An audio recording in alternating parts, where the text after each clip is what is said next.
Good morning. We will call this meeting of the Board of County Commissioners to order. Madam, if you would recall the roll.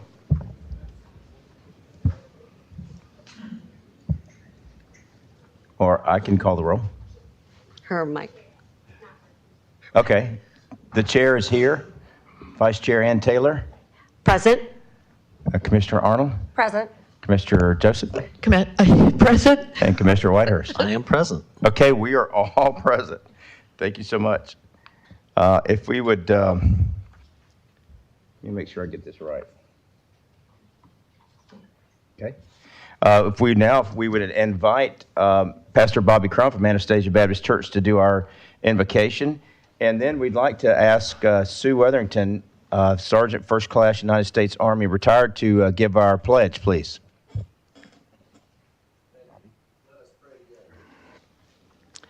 Dear Heavenly Father, we come before you today with grateful hearts as the St. Johns County Commission gathers to conduct the people's business. We thank you for the blessing of this community, for its natural beauty, its growing families, its rich history, and its bright future. We especially lift up the men and women of this commission. We recognize and honor their dedicated service, the countless hours they give, the difficult decisions they must make, and the responsibility they carry on behalf of every resident of St. Johns County. Grant them wisdom beyond their own understanding, integrity in every action, courage to do what is right, and humility to always put the good of the people first. Guide their deliberations this day. May every discussion be marked by respect, every decision by fairness, and every outcome by the advancement of the welfare and prosperity of all who call St. Johns County home. We ask your continued blessings upon our first responders, our veterans, our teachers, our public servants, and every citizen working to make this county a better place. May this meeting be productive, unified, and pleasing in your sight. We offer this prayer in gratitude and trust. In the name of our Lord we pray. Amen. Amen.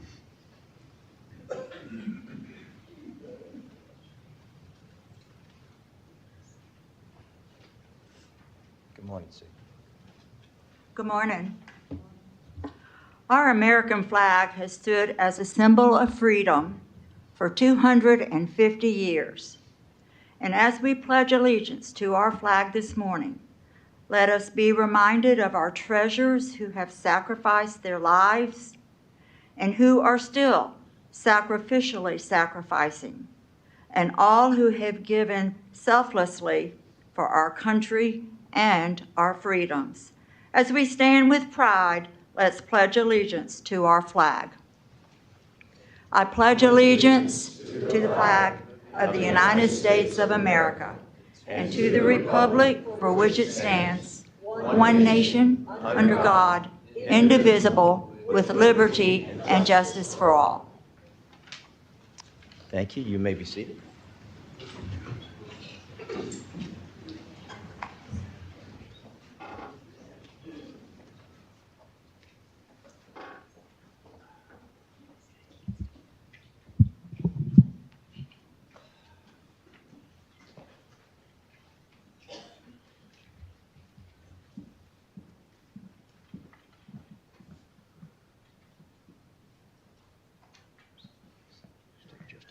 Get the cadets up here. Cadets. Oh.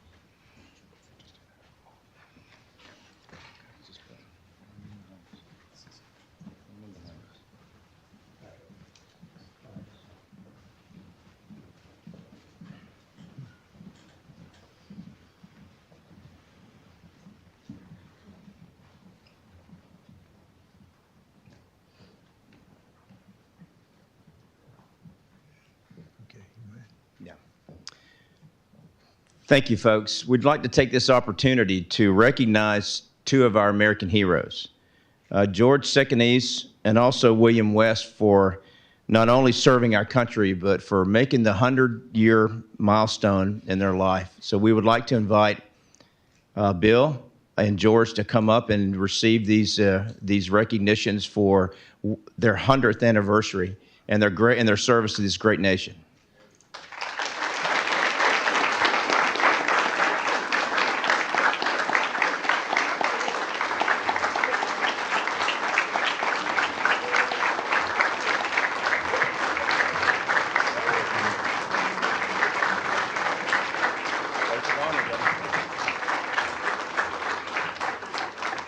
Thank you all for coming. I didn't know that such a crowd was honoring us. I'm sure the commissioners had something to do with it. So I enjoyed being 100 years old because everybody doesn't believe it. So I'm here, and thank you for your honor. Thank you.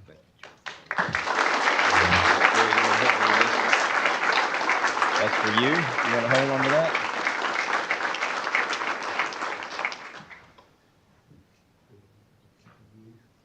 We need to take some pictures too. Let's ask the family to come up. Oh yeah, is the family here? The commissioners come down, please. Yes, if we can invite the commissioners down. Sorry. We'd really love to fill the place with our veterans that have served and are serving now. So come on down. This is what built this country. So please, we invite all of you who have served or are serving now to come down and join us in the picture. You got enough? Do you have a lens wide enough for that? Take that away.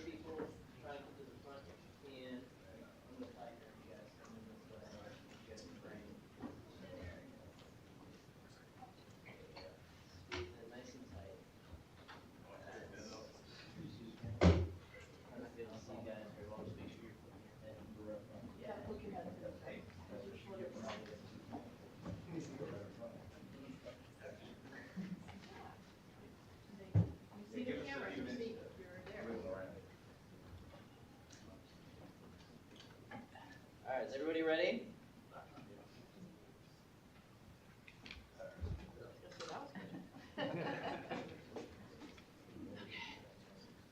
Got it.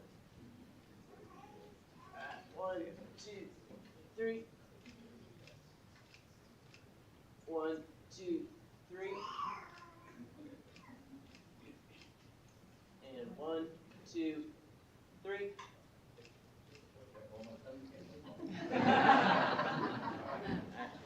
Just gonna get it. Well,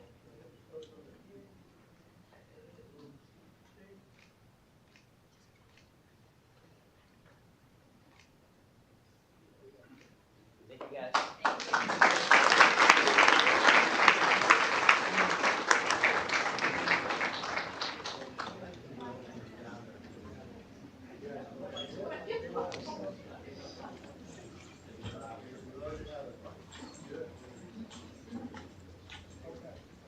Thank you, everybody.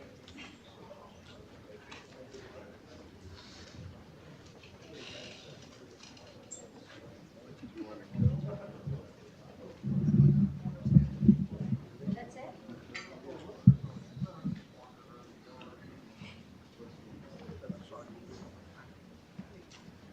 Good morning. I do want to mention that the ROTC from Nice was 3rd in the country. That's how good they are. So that's all these kids over here. So now it's the Correctional Officers and Employees Week. Let's go, guys. Woo! A proclamation by the Board of County Commissioners, St. Johns County, Florida.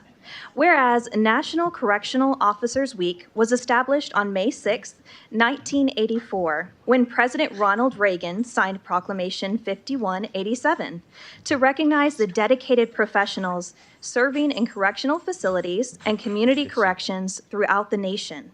And whereas the Corrections Division of the St. Johns County Sheriff's Office is comprised of 239 committed employees who work diligently to ensure the safe and secure operation of the detention center while caring for individuals awaiting trial or court proceedings.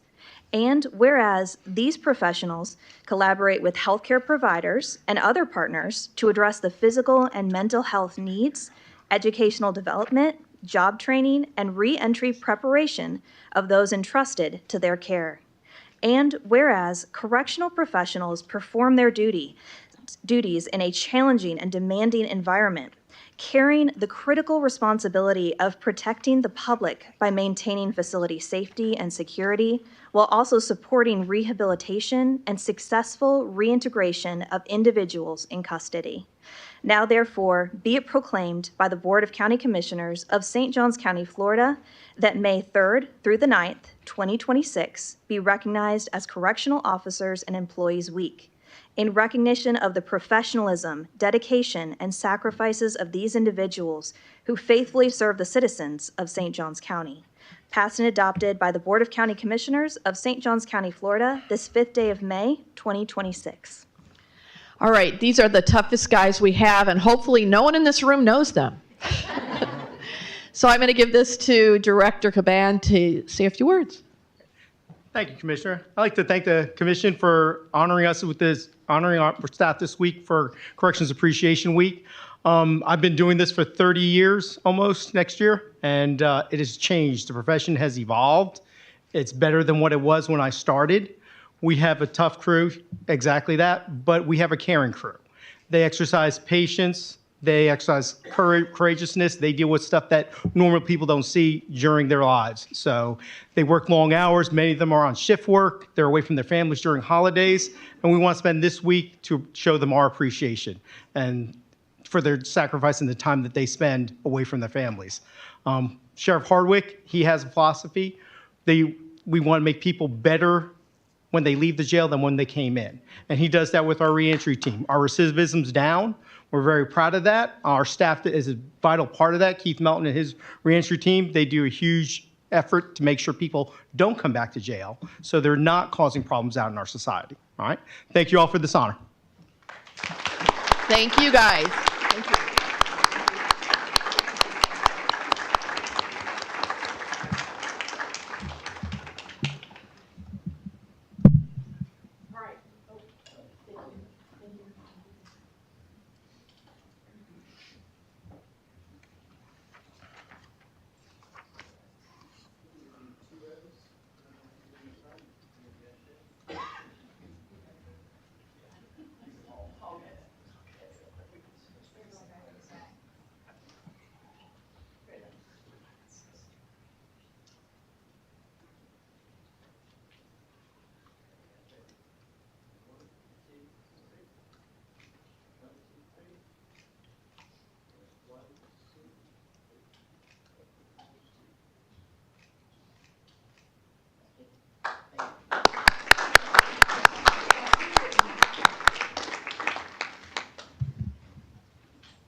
Good morning. Good morning. At this time, I'm so excited to invite Brittany Glisson and her team up from the St. Gerard campus. And I could not be more excited to be able to give this proclamation today. A proclamation by the Board of County Commissioners, St. Johns County, Florida. Whereas since 1985, St. Gerard campus has empowered young mothers to graduate high school, develop parenting skills, gain self-sufficiency, and discover their God-given strength and purpose. And whereas pregnant and parenting teens often face overwhelming obstacles, including poverty, trauma, housing instability, interrupted education, and limited support systems, yet continue to rise with strength and determination. And whereas when a community surrounds young mothers with compassion, structure, accountability, and opportunity, generational cycles can be broken and futures can be transformed. And whereas for 41 years, St. Gerard campus has faithfully served pregnant and parenting teens in Northeast Florida, providing academic education, safe housing, childcare, life skills, development, and spiritual encouragement. And now, therefore, be it proclaimed that the Board of County Commissioners of St. Johns County, Florida, does hereby proclaim the month of May 2026 as 41 Years of Hope through St. Gerard campus, and does further acknowledge Teen Mother Awareness Month, recognizing the resilience of young mothers, affirming their value, and encouraging the continued support of programs that invest in both mother and child. Passed and adopted by the Board of County Commissioners of St. Johns County, Florida, this 5th day of May, 2026.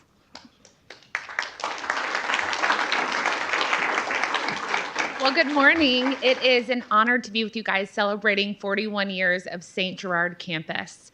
I'm ecstatic as obviously the executive director, but I'm extremely honored because I am an alumni of class of 2003, and I know what it's like when a community and people come alongside young mothers and say, you are worthy. We get to walk alongside these mothers, some of them right here with us, in one of the most pivotal minutes of their life, and the world sees it as an obstacle.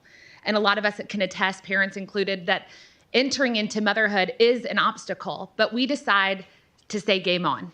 And so what we see is these mothers continuously show up.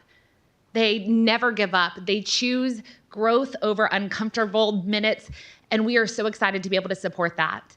It is truly, truly an honor to be here, and we are so thankful. And on behalf of everybody here at St. Gerard campus, we just want to say thank you for supporting us, loving our moms, and believing in our mission, and being a community that celebrates, honors, and recognizes resiliency and strength. So thank you so much.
Well, it is my honor this morning to present the proclamation recognizing Juror Appreciation Month. So I have the privilege this morning of inviting our Clerk of the Circuit Court and Comptroller, Brandon Patty, and his team.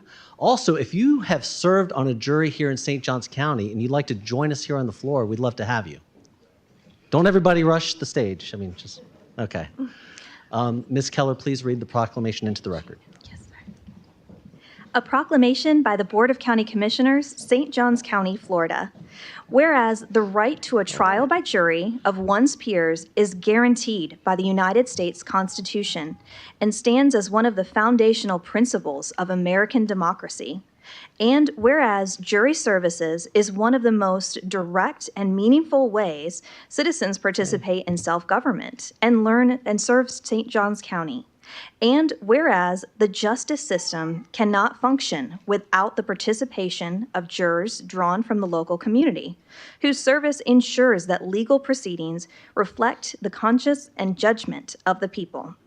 And whereas the Board of County Commissioners of St. Johns County, Florida recognizes the invaluable contribution of citizens who answer the call to jury duty and appreciates their commitment to justice and community service. And whereas the board extends its appreciation to the St. Johns County Clerk of the Circuit Court and County Comptroller's Office for its continued stewardship of the jury selection process and its commitment to protecting the public trust. And now, therefore, be it proclaimed that the Board of County Commissioners of St. Johns County, Florida, hereby recognizes May 2026 as Juror Appreciation Month, further recognizing May 5th, 2026 as a day to honor and express gratitude to all jurors who serve our community with dedication, integrity, and civic pride. Passed and adopted by the Board of County Commissioners of St. Johns County, Florida, this 5th day of May, 2026. Thank you, Ms. Keller. I know we're putting you to work today. You're doing a great job. To the men and women who show up when they get their summons and engage in their civic duty, it makes our community better. It is not always convenient, and it certainly is never fun to sit on a jury, but it is important. It is an important part of our judicial system. And so it is my honor on behalf of the St. Johns County Board of County Commissioners to present Brandon Patty, our Clerk of the Circuit Court and Comptroller, with our proclamation for Juror Appreciation Month. Thank you, sir. Thank you, Commissioner. Really appreciate it. Good morning. Thank you all for taking the time to honor us.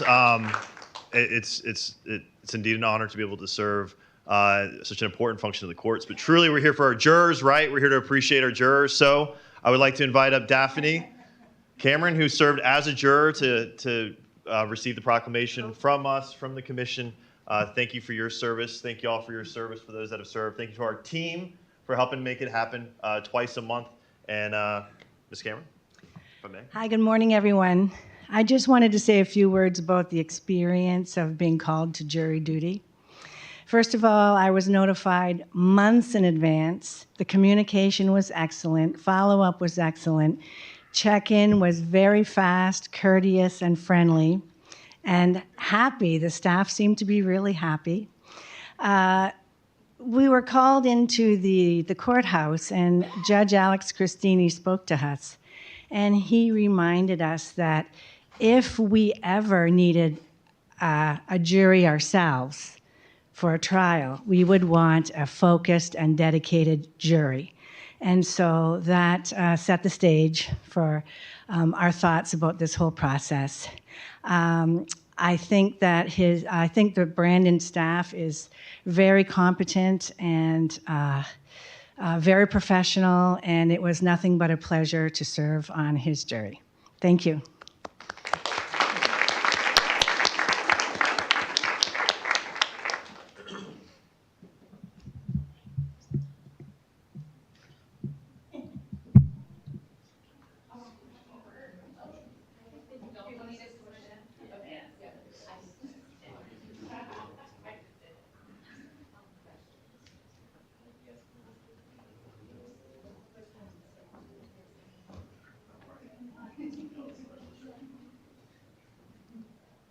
I'm just going to do the rabbit ears back here.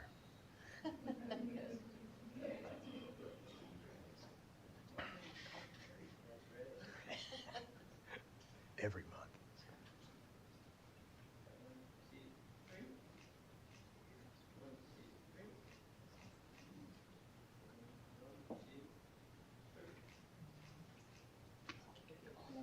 I know. Thank you. Okay.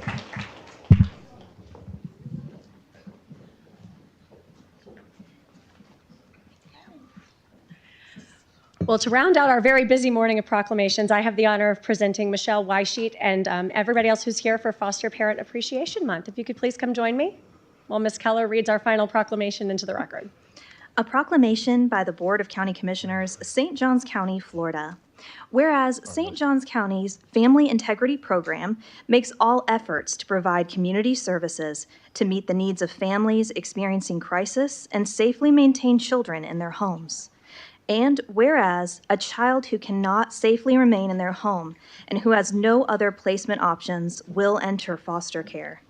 And whereas St. Johns County's foster families are dedicated people who are privileged to provide loving, nurturing homes for children in our community and to achieve the best possible outcomes for children and their families. And whereas St. Johns County Family Integrity Program thanks all our local families who have opened their hearts and homes to our children and families during their greatest time of need. And now, therefore, be it proclaimed by the Board of County Commissioners of St. Johns County, Florida, that May 2026 be designated as Foster Parent Appreciation Month, encouraging all citizens to join in the effort to raise awareness about the importance of foster parents. Passed and adopted by the Board of County Commissioners of St. Johns County, Florida, this 5th day of May, 2026.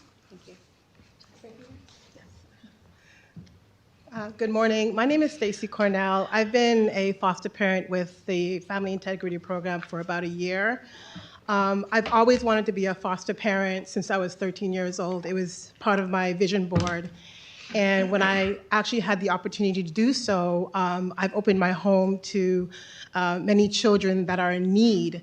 And I can't express how important foster parenting is to our community to help families in need, to help children in need, just as something that we need to do. There's a saying, it takes a village. And for the Family Integrity Program, the foster parents, other organizations, and other communities are so important to help these families. So I just want to thank everyone here behind me as a support system and all the families that are in need. Thank you.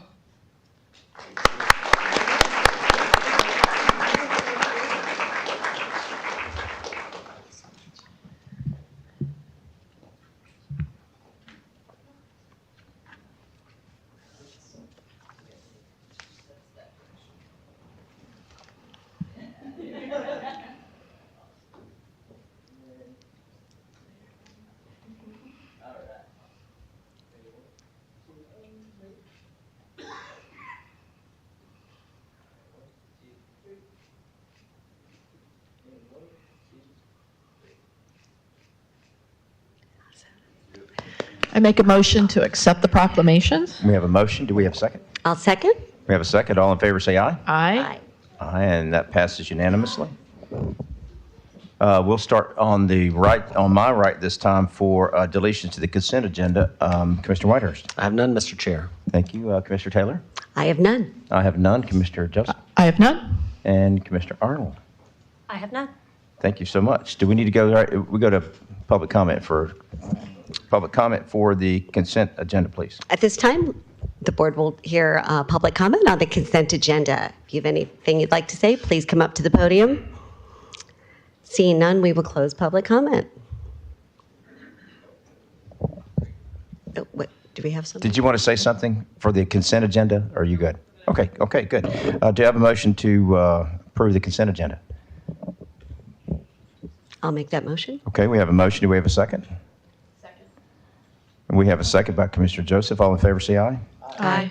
Okay, let's go to the additions or deletions to the regular agenda. We'll start back in order. Commissioner Arnold. I have none. Okay, thank you, Commissioner Joseph. I have none. Commissioner Whitehurst. None, Mr. Chair. Commissioner Taylor. And I have none. And I have none. So we'll go to an approval of the regular agenda. Do I have a motion? So moved. We have a motion. Do we have a second? I'll second. And one motion is second. All approved, say aye. Aye. All right, we'll go to regular public comment on things that are not on the agenda item next. Thank you. At this time, the board will hear general public comment on matters that are not scheduled for action on today's agenda. When addressing the board, please come to one of the three podiums and state your name and address.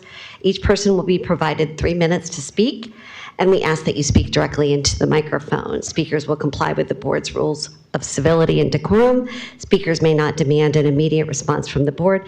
Members of the audience will refrain from any disruptive demonstration of approval or disapproval.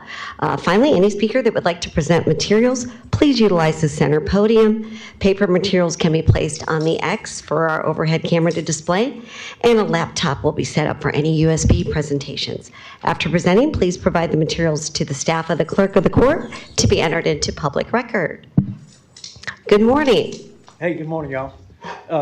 Name's Bill Hennessy, 5461 4th Street, the Windswept Acres subdivision. And I'm here once again to complain about the situation at the Palmetto Road boat ramp. Y'all have this document where it states that Will Smith, who was at the time the head of the rec department, and this guy, Eric Clark, who was in growth management. And they spoke directly with the homeowners who live right next to the boat ramp. And I've asked y'all before, if you were going to build your dream house, would you build it next to a county boat ramp? And I know none of y'all answered, but if you ever seen the movie Sting, do this. You don't have to say anything, just say, But it's gotten to be a terrible situation down there. The man's a lunatic, so is his wife. We call her Corella DeVille. And she likes to take target practice with her Cadillac backing down the driveway.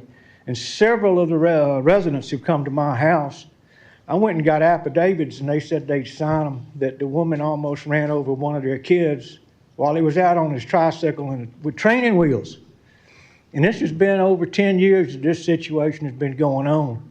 Are y'all going to wait for somebody to get run down before you do anything? Because these people have no right to take that county access. That's the boaters' right to get into that ramp and to park their trailers on the side of the road. This is a picture here. Y'all can't see it probably. But this is the individual I'm talking about. I'm not going to say his name because they got a battalion of lawyers trying to get me out of the picture. And you can see he's got a 27-foot boat right here. What he likes to do is pull it out, wash it and clean it and all that kind of stuff and block the boat ramp, and then he'll back up and use this area right here, which is county right-of-way that he claims is his property, and it's not. I used to park my boat trailer right there before we bought this lot. And if you look on the other side, where it's kind of cleared and it's a property that doesn't have any kind of foliage or anything, that's another place we used to park. Now, the guy that lives across the street, he's another one. He's planted all this stuff here, birds of paradise and all that kind of stuff. And, of course, he's threatened me, told me if I park there, he's going to, you know what they say, they're going to call cops and all that kind of stuff. And then the deputies come to my house and charge me with trespassing. I'm going to get some attorneys, and Mickey Haller and Jackie Child are prominent attorneys, if y'all have never heard of them. One represented Kramer, and the other guy's, you know, Michael Connolly's lawyer. But let's get this straightened out, man. This is terrible. You, sir. Thank you, Mr. Hennessy. All right, next, come on up. 10 years work, right here.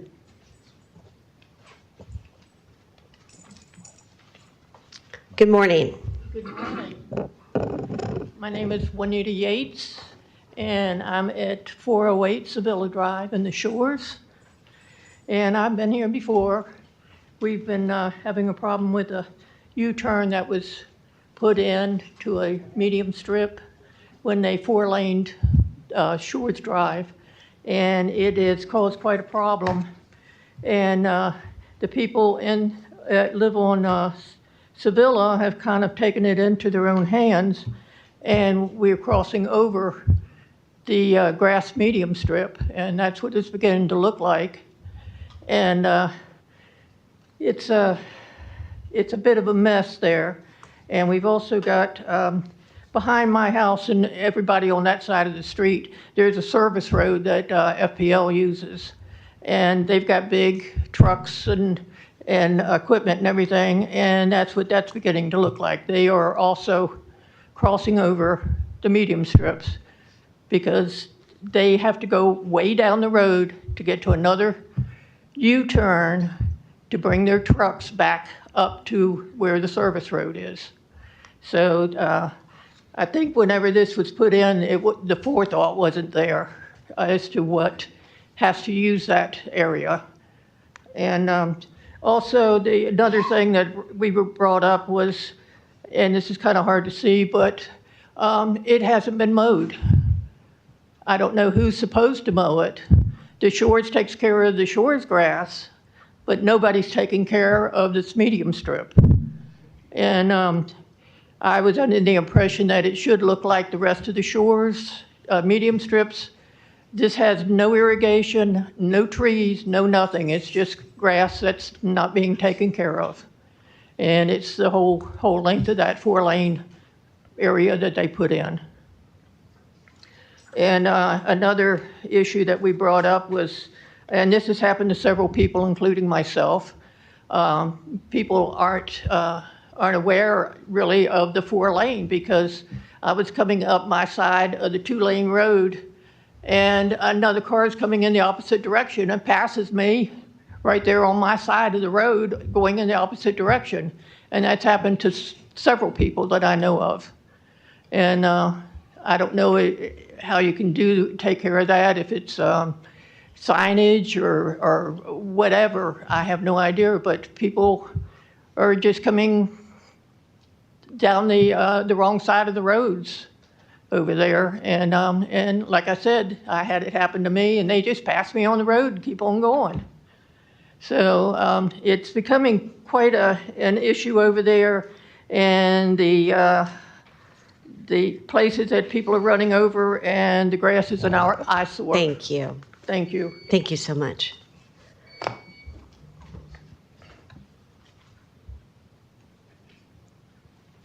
Good morning. Good morning, Tom Reynolds, Landing 32084. I keep wondering when you folks are going to come out with that ordinance. And I thought, well, maybe they need to be reminded of 4,000 to 5,000 vapes a day going into the waste disposal. You have an ordinance, you could polish it up, talk to the lawyers, and have a $10 hazmat deposit fee on every one of these. But instead, it's months, you ignore it, don't do anything. 4,000 to 5,000 a day in the trash. Is there anybody up here who actually thinks about the next generations? Honestly, folks, I'm to the point where I realize I haven't seen anything come out of this commission to benefit anybody. Oh, that's right. We had a 3-2 vote for the tree huggers, telling somebody else what to do with their trees. Well, that's my vape thing. Now, folks, this Friday morning at 9 a.m. is the Vehicles for Hire workshop in the Old City. And as you can see, that is the environmentally friendly electric horseless carriage that the commission downtown are deer in the headlight. They are so frozen. They can't make a decision. This is the answer. Nobody goes out of business.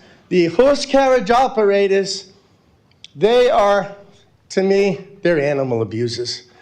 All the citations that were issued, nobody does anything. Oh yeah, one company, we pulled their license. Folks, it is a barbaric business. Those horses are not made to be on the streets. And folks, ready for this? The horses can be pulling people at 95 degrees. 95 degrees. 8 triple extra large hillbillies from Peanut Brain, Georgia, on a wagon with a driver that's 275 pounds, pulling 8 people. I don't know about you folks, but if that ain't animal abuse, I don't know what is. So this week, pick up the phone. Hi, this is Commissioner so-and-so. I'm calling you in my citizen capacity. I think we need to stop the horse business and go with the environmentally friendly electric horseless carriage. Thank you. Thank you. Anyone else for general public comment at this time? Come on up.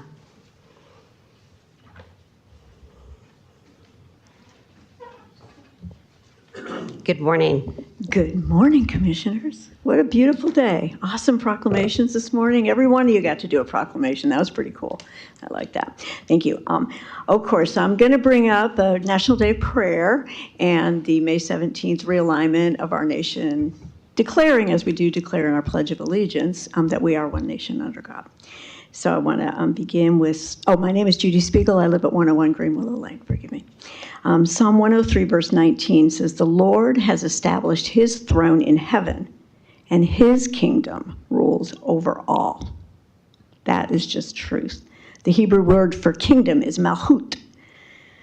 Malchut does not mean kingdom in a spiritual sense. It also means governance, it means order, it means provision, and it's the visible expression through man of God's nature and authority. So most of us have prayed, "Your kingdom come, your will be done on earth as it is in heaven." But I don't know if we've really thought about what that means. We're in a season of realignment. Every person on this earth has the capacity of walking in a realignment with this kingdom. There is a God. He's not just an arbitrary choice or lifestyle or a checkbox on your personal description. And his kingdom rules over all, over each individual, over each area of this world. We are one county under God. By free will, we accept and we stand under his lordship.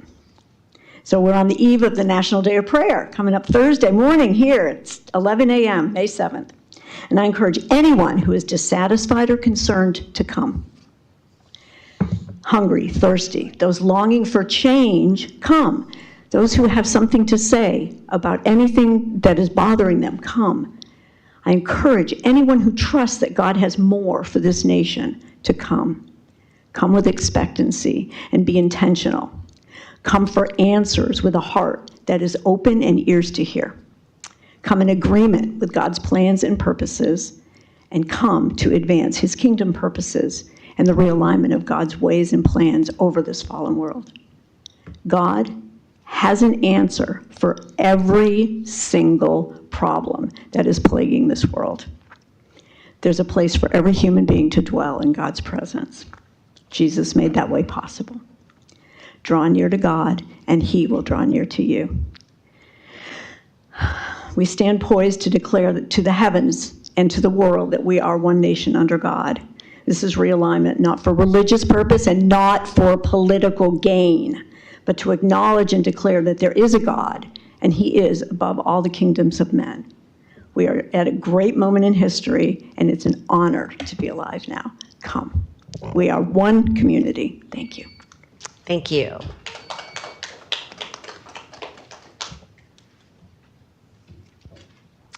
Good morning.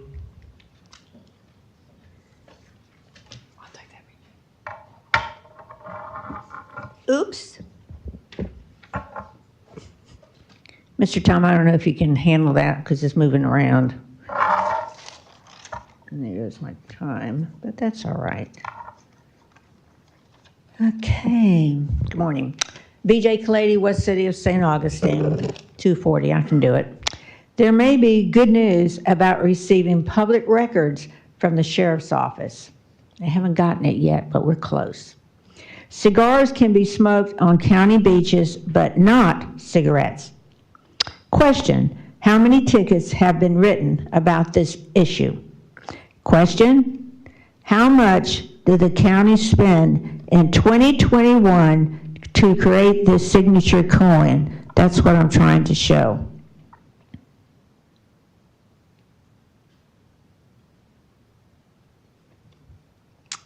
With the names of county commissioners.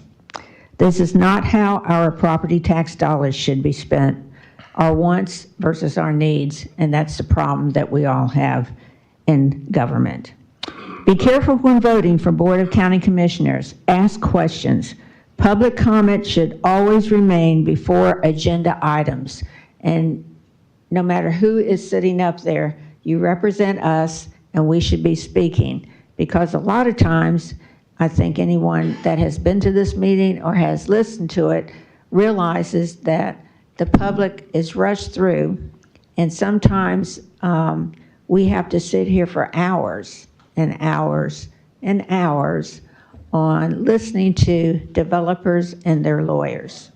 And I think we need to look at some of this time that we're using here for them to have so much control over these meetings. And it's going to be a short meeting today, but I don't know if I can stay for the short meeting.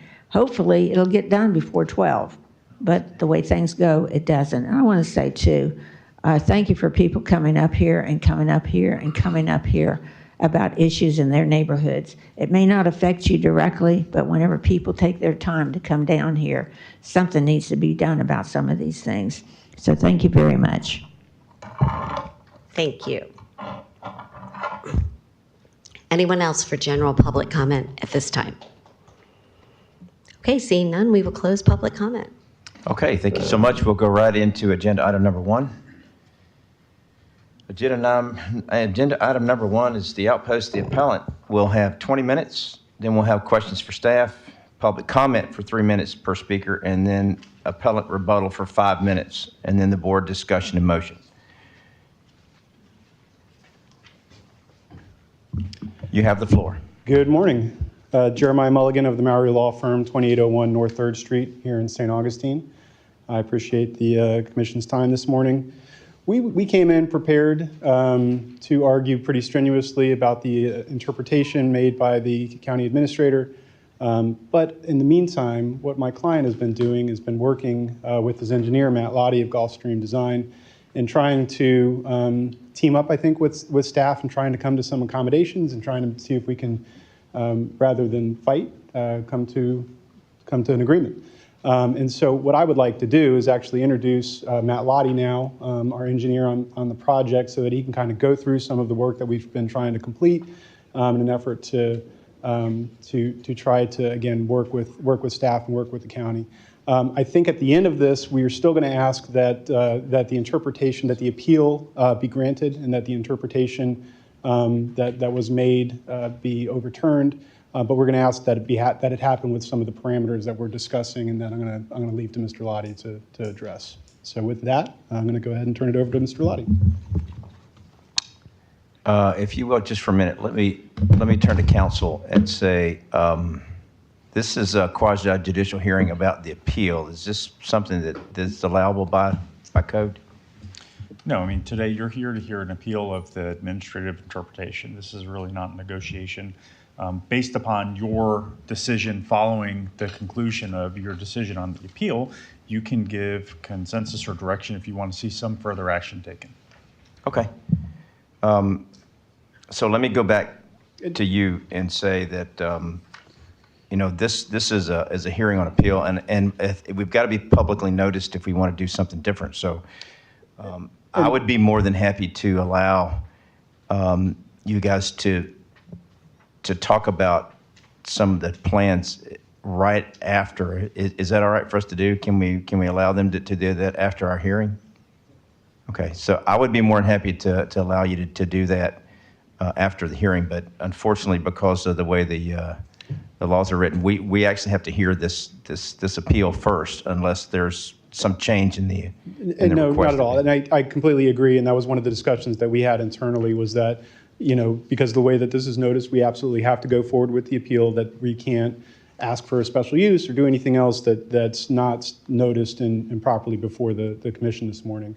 And so that's why I think what we're asking, again, is that the commission hear the appeal, grant the appeal.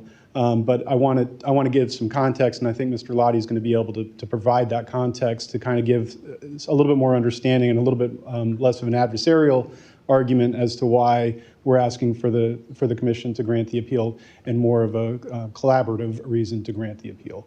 And so, I certainly understand that we're not here to negotiate. We're not here to do anything other than what is noticed. But I think that what Mr. Lottie is going to be able to present, and the way that he's going to be able to communicate it, will support the position that the appeal should be granted, and that we should be able to move forward, I think, in a more collaborative manner. Okay. Here again, I just want to tell you that I think everybody here in the building is certainly willing to sit down and negotiate. My challenge is that this is a hearing about the appeal, and so we need to do that business first. If this is in relationship to the appeal, then it'll be allowed. If not, then we'll have to wait. Yes, sir. I believe this presentation will show you the improved status of the property. Through the chair, for the record, just since it's quasi-judicial, if we can get ex parte on the record. That's correct. That's a good point. Go ahead and push your buttons, if you will. Commissioner Commissioner Arnold? I've had countless emails sent to me about this item. I've also spoken with Matt Lottie directly and with the owner of the property, Justin. Okay, thank you. I got you. Commissioner Joseph? Exactly what Commissioner Arnold said. Thank you. Okay, Commissioner Whitehurst? I've had the emails. I've had several phone calls. I also did a site visit. And I met not only Mr. Tahila Ramani, but I also met some of the vendors of the food trucks out there, and we discussed some of the challenges that they were facing. And obviously, I've had several meetings with our staff here in this office to gain more context. Okay, thank you. Commissioner Taylor? Yes, I've received well over 150 emails on this. I've met with Justin, the owner. I've spoken to Matt Lottie. I did go by the site and ended up meeting with some of the food truck owners as well as Justin. So. Okay, thank you. Also, I have had a couple of emails. Sorry, I was trying to make light of that. I've had a whole bunch of emails. I've had a meeting with Justin and some of the, I've had conversations with some of the vendors. I've had conversation with Matt. We've had meetings in the office several times about this. So, all right, you have 20 minutes. Perfect, thank you. Good morning, through the chair, Matt Lottie, Gulfstream Design Group, 2225 State Road A1A South. I'm here to talk to you about what we're calling the food truck outpost at Old Moultrie. As discussed during the initial here, we've had some comments with staff, some conversation with the commissioners about this, but I'm here to show you the improved state of the property and its current condition. Part of that appeal is whether or not the property is currently improved. So project team, I think we all know the location. Old Moultrie here, kind of in the central part of the county, just west of US 1, vibrant commercial corridor. Aerial picture shows the previous vet clinic there. Building's been there for some time.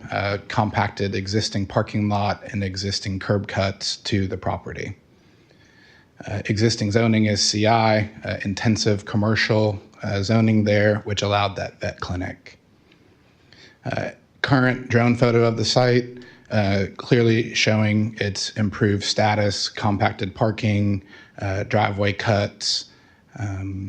Another angle there showing the signage, showing the improved parking, driveway cuts, cul-de-sac there in the back. Straight up and down, again, showing picnic tables and some of that which was added as part of the code enforcement component, but the improvements were pre-existing, as you can see clearly from that aerial photo.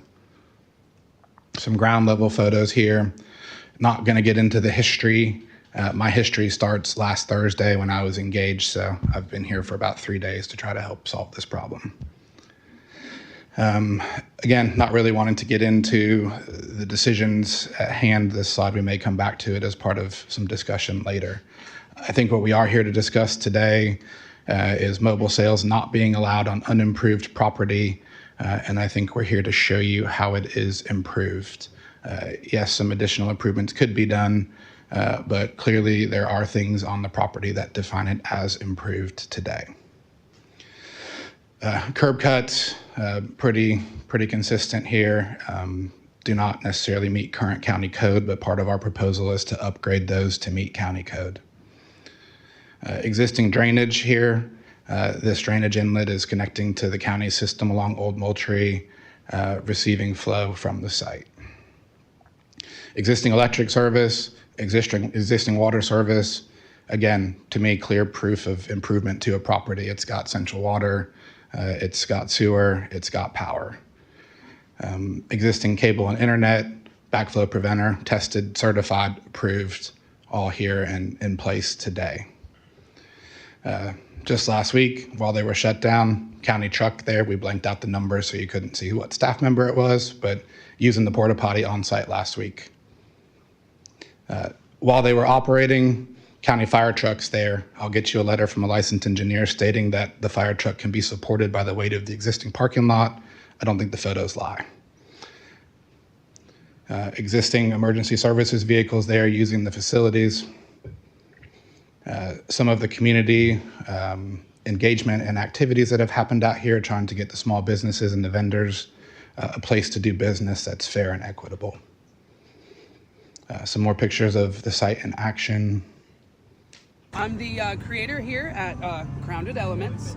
We specialize in taking things from the earth and bejeweling you with them. I can go ahead and tell you right now, we specialize in natural gemstones, natural wood. I have some accessories for your purse as well as accessories for you. I cater to anything that you may need, so if you see anything you'd like, please let me know and I can custom make anything.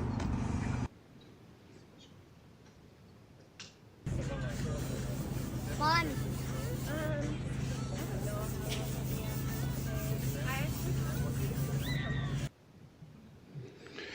Some of the community awareness, I think we've all acknowledged. You've received plenty of support for this project from staff, from the community to staff to the board. So I won't get into all of the components of that. If maybe we could switch to the overhead for a moment.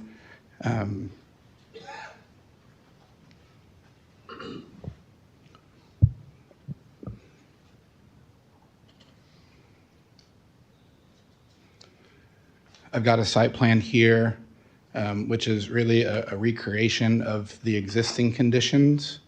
I'm going to just pull this one away and just show you this clouded area is what you see in basically the current improved area. What my drawing does that isn't out there today is ultimately proposes in pink some wheel stops to clearly define the parking spaces, relocating some of the gravel outside of the current buffer area and moving it to create a drive aisle. I brought my own laser pointer because the one here doesn't work anymore. And adding some 4-foot split rail fencing to separate the traffic from the food truck areas. To me, that is truly all that needs to be done in today's state to get them back to work under a temporary condition and create some adequate public safety separation from the vehicles and clearly defined parking spaces. Gives the food trucks a clearly defined court to work in here. And as you saw from the photos, basically the existing picnic tables and that are there.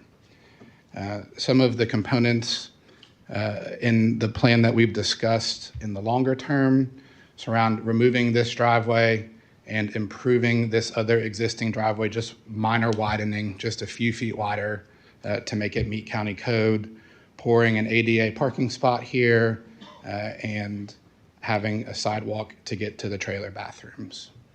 So again, just to repeat, the minor additions to get this back to temporary use would be the fencing, the wooden timber wheel stops here, and a portable bathroom trailer that is ADA accessible.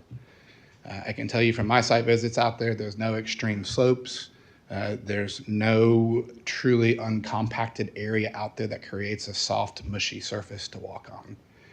I can get staff the density testing reports to show them that it meets compaction requirements, but again, proposing to pour that ADA parking spot in the sidewalk as part of an approved plan set. The temporary ask would be under the stay here to install the fencing, the wheel stops, the ADA bathrooms, and allow them to get these vendors back to work as soon as possible.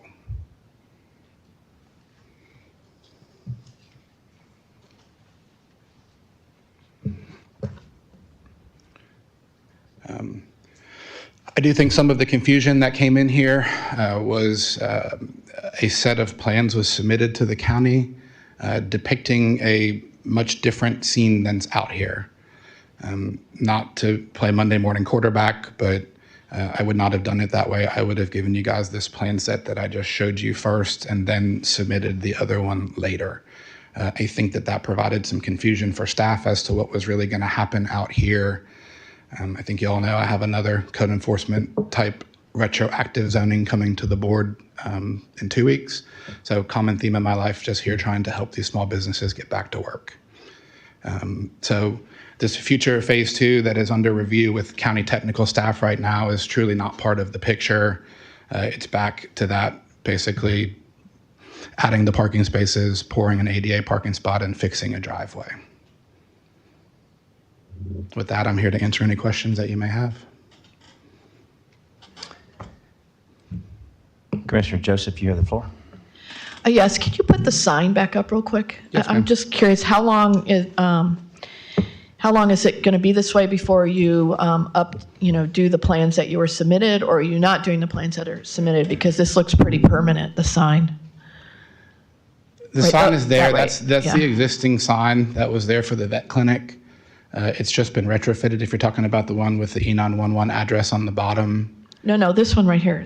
I just wanted to read it because it looks like it might stay this way for a long time. I was just curious what's the time frame on this? You're talking about the one on the screen right now? Yeah, on the existing signage. It says become a vendor, flexible pop-up pricing, food trucks, retail, artisans, makers. That would be replaced with the sign in the location that's shown on the plans that's under review by the county now. Okay, so do you know how long it's going to stay like this, I guess? I don't have the crystal ball, but I would have to assume that to get a current plan set that's under review approved and constructed could be 12 to 15 months. Did you know when the sign was put in, this sign? That sign's been there a long time. Lived in this county nearly my whole life, and I remember driving by that. Not the vet one, this one, the outpost.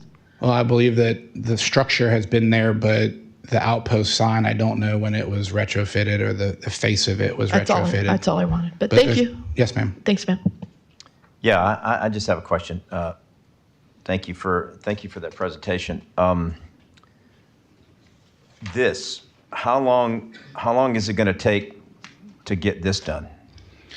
I believe that the improvements that I showed you in pink there, adding the split rail fencing, adding the temporary parking spaces, and bringing in the ADA trailer could be within a matter of days. Pouring concrete requires concrete time to cure. Is there a legal prohibition from them completing this now because of the order? So From I'm the not sure magistrate? what this, through the chair, I'm not sure what this is, and so I don't know that our staff has reviewed that, and so I don't know legally, I mean, and that would have to go through site review. And so I think I'm understanding that's a commercial set that's going to go to staff for review, and so I don't know that staff has had an opportunity to review that. Yeah. I would agree with that, and that's a minor commercial plan set that we're proposing with a 5-day staff review time. I do know staff has volunteered to try to, even with their busy workload, help to expedite a review. But I think what the chairman may be asking is there anything prohibiting them from putting in some wheel stops without an approved set of plans? That's, staff's going to review the plans, and so that's going to be a staff decision, what needs to go in. I guess my question is, let's just get a crystal ball for a second and say, if they submit this set of, has this been submitted yet? It will be within days. They've been working on it so all through the night when this last gets submitted, what reasonably could we expect a response from the county so that they could get construction started on this phase one, right? Is this phase one? Yes, sir. Okay, good. Yes, sir. For the record, Jacob Smith with Growth Management. So, of course, again, I haven't seen those exact plans. Offhand, my biggest concern is the unpaved parking area, and so our land development code makes unpaved parking allowable via special use. So even if we reviewed it, that might end up being a comment, and then, of course, we would have to schedule a public hearing for a special use for unpaved parking. All right, but as far as the rest of us concerned, because from the beginning, our desire has been to work towards allowing commercial businesses operate in this county. So what can we do to help? If I may, through the chair, Mike Robertson, Director of Growth Management. If plans are submitted, whether they're minor commercial or commercial, given the situation, staff will do whatever we can to put them to the front of the line and review as quickly as possible.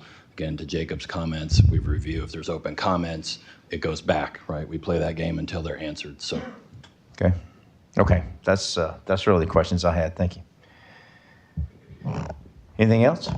No, I mean, I do appreciate the consideration. I do think that, I'm hopeful there's a way that we can, under the code enforcement clause and criteria, find a way to get them back to work in an interim process, knowing that maintenance of traffic and site safety is of the utmost of consideration while these improvements are being built, probably would require some sort of interim shutdown while that's happening.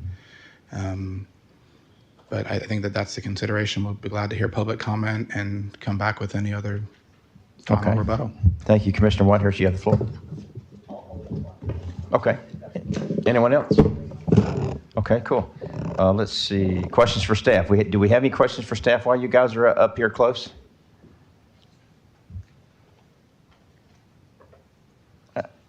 I would come on up. You know, one of the things that I have been forced to look at is the letter of the law. What does the law say?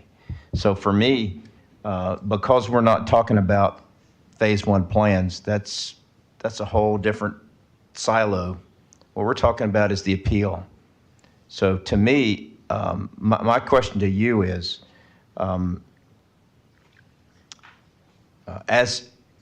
as I look at this is pretty cut and dry when it comes to the Land Development Code and what it says for me. I've studied this extensively for the last 2 weeks. So I want to go back to why we're here, and why we're here is the appeal. So would you just kind of run through the county's position when it comes to this appeal for me? Yes, sir. So again, the county wrote at the request of the appellant an administrative interpretation letter, and generally speaking, it spoke about 3 separate items.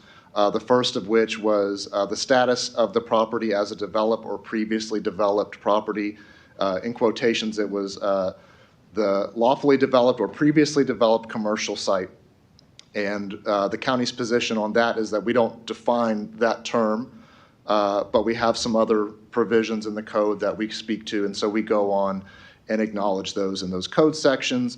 Probably the most direct one is Section 103 of the Land Development Code says that no development shall be undertaken without prior authorization pursuant to the code. It further goes on and says that, further provides that no building, structure, land, or water shall here be developed, used, or occupied, et cetera, except in conformity with the regulations set out generally within the code. So that's section 1. So unimproved or improved. So what's the county's position when it comes to whether this was unimproved or improved or unimproved? Yes, sir. And so I will point out that that's not a specific ask in this administrative interpretation letter. If I was going to broadly say improved would be meeting all Land Development Code regulations, and unimproved would not be meeting all Land Development Code regulations. Okay, sorry, go ahead. The second part of here was whether mobile food vendors qualify as an accessory use. And so the county's response to that is that there is a accessory use section within the Land Development Code, Part 20204C. It provides a list of accessory uses for commercial districts, and mobile sales units are not listed as a permitted accessory use within that list. And then lastly, the other major talking point is what part of the Land Development Code requires site plan approval prior to development. And of course, we go on and list, I've already mentioned Article 1, Article 5, multiple parts in Article 5, Article 6, and so we acknowledge all those sections. Again, I'm happy to read them if you need a little bit more. And that is the whole of the letter, is addressing those 3 criteria. Okay. Any other questions before we go to public comment? Nope. Thank you. Okay, at this time, we will take public comment on agenda item number 1. Please come up.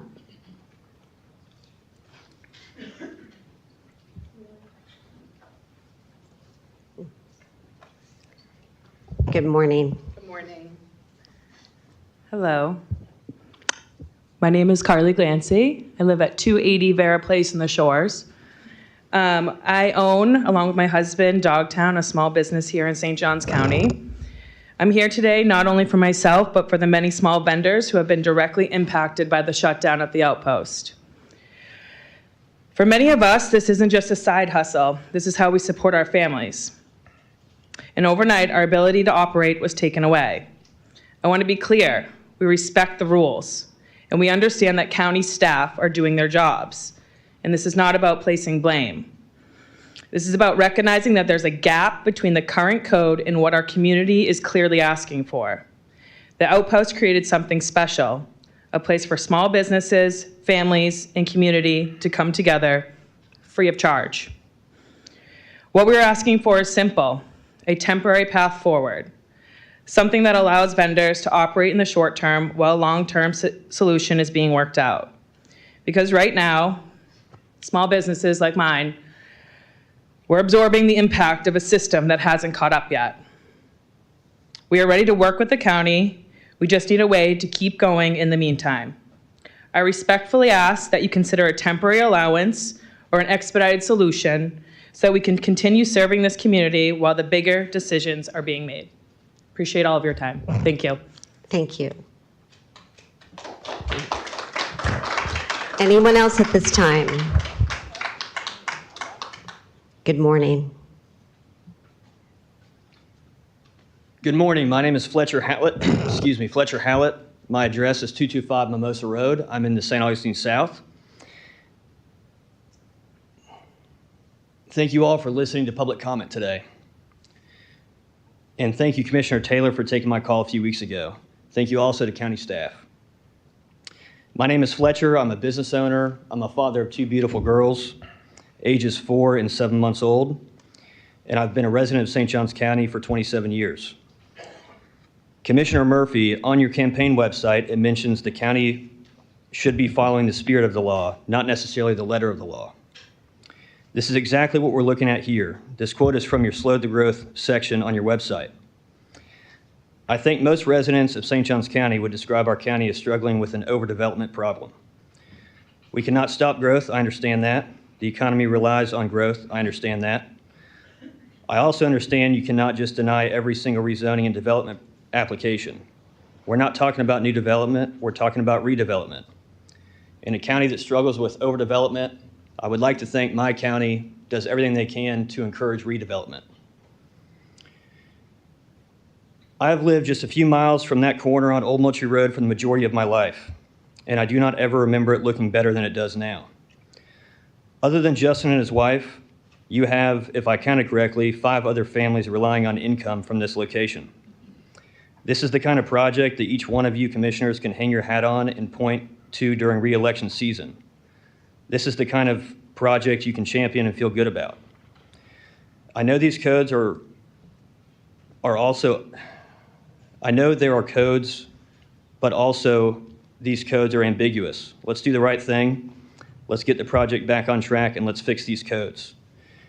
This is the first step towards making rules, laws, and codes unambiguous for future projects. My call to action for every one of you is to approve this project and fix the codes. Thank you. Thank you very much. Anyone else at this time? Come on up. Good morning. Oh, she might. Just pull it to you. There you go. Trying to reach it. Yeah. I'm only 3 foot. My name's Kim Harrison. I'm at 4616 McCardle Court. I have no skin in the game with this issue other than I'm a citizen, tax-paying citizen of the county. I can tell you that we like taking our grandkids there to play.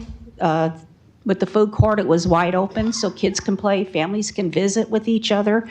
My father was a small business owner, and I can tell you right now, if this happened to him, our family would be on the street. And right now I'm looking at strong leaders here that can, you're looking at the law, but look at common sense, look at the families that have been affected by this. Not only the business owners, the people that went to the outpost to eat or to visit with family and friends. There's not a lot of family places in St. John's. Where can you take a kid to go eat where they can run around and play while you're eating?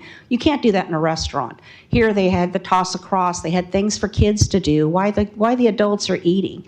It's a family, wholesome place that we need to move forward and do something with this besides just looking at the letter of the law. We also have common sense we need to use. So thank you for your time. Thank you. Are there any other public comments at this time? Hi, good morning. Good morning. How is everybody? My name's Tyler Melfi. I live at 57 Andorra Street, St. Augustine, Florida, in the Shores. I'm very happy to be here. I'm happy to be with my comrades and my dear friends, and I consider you my friends as well. I want to tell you that I'm an airbrush artist. I'm a professional airbrush artist, and I was a Methodist pastor in Pittsburgh for 10 years. I was born and raised in St. Augustine. I've been passing that for a very long time. My wife received a serious diagnosis in December, and we moved down to be at home. Justin and his family and the Outpost received me incredibly kindly, and I realized, and it struck me very quickly, that of all of the Chipotles that I see and all of the Starbucks that I see and the dollar stores that I see, I saw that this is an opportunity for us to come back to the heart of what St. Augustine is about, community, growth in a good way, not in a fast way. And I, as an artist, can do my business anywhere. In fact, I have a very nice studio that I work out of. It's simply not the same because of community, because of the support that when a group comes together and wins together, that becomes something even more powerful. So I would like for us to get back to the heart of the matter and begin to step forward, anything that we can do to make this possible, anything that we can do to make it possible for the vendors to get back to work, anything that we as a community can do to make this possible, I think would be beneficial to all of us. And I'm really grateful for you guys taking the time with good hearts in a good way this morning. Thank you very much. Thank you.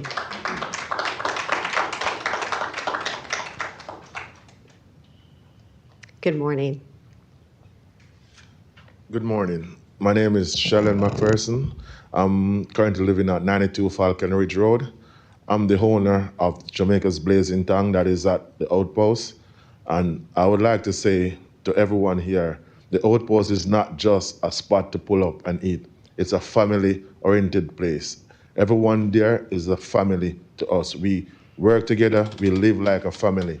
On the weekends, that's the most spot on a Friday or a Saturday night. Everyone comes out to enjoy themselves. The kids play, everybody play, and enjoy themselves. They enjoy great food. We have, from ever we've been there, we have never have an issue there, a crime or anything there. So the Outpost is like a family-oriented place for everyone. So I'm asking you guys, please just give us the opportunity to go back to serving the community, and so that everyone can come out and enjoy the foods that we have there and enjoy the epic and the development that place that is coming about is going to be a really good development towards St. Augustine and the people here and all the small business here. Thank you. Thank you. Are there any other public comments at this time on agenda item number 1? Okay, seeing none, we will close public comment. Okay, back to the board. Commissioner Whitehurst. Thank you, Mr. Chair. Mr. Robertson, I have some questions for you. So you know me. I've said this a million times. I'll probably say it a million more. I mean, I love what small businesses are. I love what they mean to the community. I am a small business person. And it's unthinkable to me that our government code is standing in the way of these folks being able to compete in the marketplace and have the opportunity to sell their food to people who want to buy their food. And so your staff, in your opinion, you guys interpreted the code as it stands to the letter. You strictly interpreted the code, and you guys did that accurately. If the board incorporates a code change that would allow for not such onerous standards to apply to food truck parks, do they really need a paved parking lot? Do they really need some of the other standards that would apply to a structure, a vertical structure that would be built on another parcel? How quickly would we be able to bring that in front of this board so that we can make the necessary changes so that they can get open under a special standard maybe designed for food truck parks? Sure. If the board was to give direction today, we would do research. We could come back for the first meeting and include that as an actual board. These require public meetings, right, for code changes, minimum of 2. And the next time we come back to you could be the one the first of the two meetings. Obviously, we need a little bit of time to research this, but there are other regulations we understand and jurisdictions that we could feed off of and bring something back to you quickly. I don't know of a time frame of maybe give us, 3 weeks to review that and have something together. Of course, there has to be time to get it in the agenda, but as quickly as possible, I think, is the answer. Okay. Well, our next county commission meeting is in 2 weeks. It's 2 weeks from today. I heard you say 3 weeks. I don't think we could meet the noticing standards for that next meeting, but potentially for the next one. Okay. All right. Thank you, Mr. Roberson. This is more a comment to the board. Obviously, these are policies that were enacted by other boards of county commissioner. This is the land development code that we preside over. It's a policy decision today to make those changes. Obviously, I'd like to see the changes made as quickly as possible, but we have to change the code. We didn't know that this was an issue until we learned it was an issue, but it's incumbent upon us to create policies that are business friendly. And obviously, there's a policy that exists here that is inhibiting the ability of these folks to make a living. So I think we need to make that change as quickly as possible. Yeah, I would agree with that. Commissioner Arnold, you have the floor. Thank you, Mr. Chair. I would agree as well. I think that's something we need to pursue. My concern is that is going to be, in fact, very time consuming. And these small businesses have already been shut down. What is, through the chair to legal perhaps, or maybe this is a question to growth management, what is the most expeditious way we can move forward, whether it's to uphold the appeal or to overturn the appeal? What's the quickest way to get them back up and running? So through the chair to Commissioner Arnold, it's not an expeditious question, and they're actually two separate issues. So upholding the appeal is whether or not staff correctly interpreted your code. The expeditious way, I think what Mr. Robertson had stated, is to provide some direction to make amendments to the code. There's also an alternate path where the applicant can ask for a temporary use permit that exceeds what can be approved administratively. That's probably the fastest way that it could get back before you. There's still some site plan design requirements that I'll let Mr. Robertson address that would be part of that application, but I would say that's probably the most expeditious path, while proposed code changes would be considered by the commission. So I go back to the question again, and maybe it's for you. If a site plan for stage one, if you will, is submitted this week, they can start construction on the issues that they know they're going to have to deal with this week. I don't think that's what he said. Well, yeah, I guess that's my question. If I could, I think I can provide a more expedited plan that'll get us through everything. Okay, what we've asked for, what we're appealing, is the interpretation that essentially says whether or not this property was developed. What Mr. Lottie presented showed this property clearly has already been developed. And that's important because Code 2.0406, mobile sales units on unimproved property, there's a prohibition within the code that says you can't have mobile sales units on unimproved property. And so the interpretation that we were receiving initially from staff was that this is unimproved, and because it's unimproved, you can't do this. And so what we're asking is that you grant the appeal and you say that's actually not the situation here, that this is clearly improved property, and we can go back to the status quo that we had 3 weeks ago or a month ago, which allowed us to have the food trucks and have the operation going the way that it was. With that, we're committed to doing what Mr. Lottie has presented, which is phase one, which is to then present a site plan which we can go through and allow the staff to review, and we can put in improvements. The reason that we hadn't had to have done this yet is because pursuant to the code, we haven't done any construction or development. The only thing that's happened out at that property is that we've brought out food trucks, which is permissible. Well, it's an accessory use. Okay, you can't use both sides of the arguments. It's either improved or it's not improved. What you're saying is that you came out in an unimproved thing and didn't improve it, and now you're saying that we can do it because it was improved. No. So What I'm which side saying, of the argument is it? and I apologize, I must not have been clear, because what I was trying to say was that the property is improved, and so it is permissible pursuant to 2.0406. We haven't asked to develop it further as of yet. This phase one will be us asking to develop it further, but prior to that, we've not asked for any additional development, meaning the only thing that's gone on there have been food trucks and temporary structures that were supporting the food trucks. So it wasn't a development that required a development plan approval through the county. Give me just a second. Let me make sure that I'm doing this administratively correct.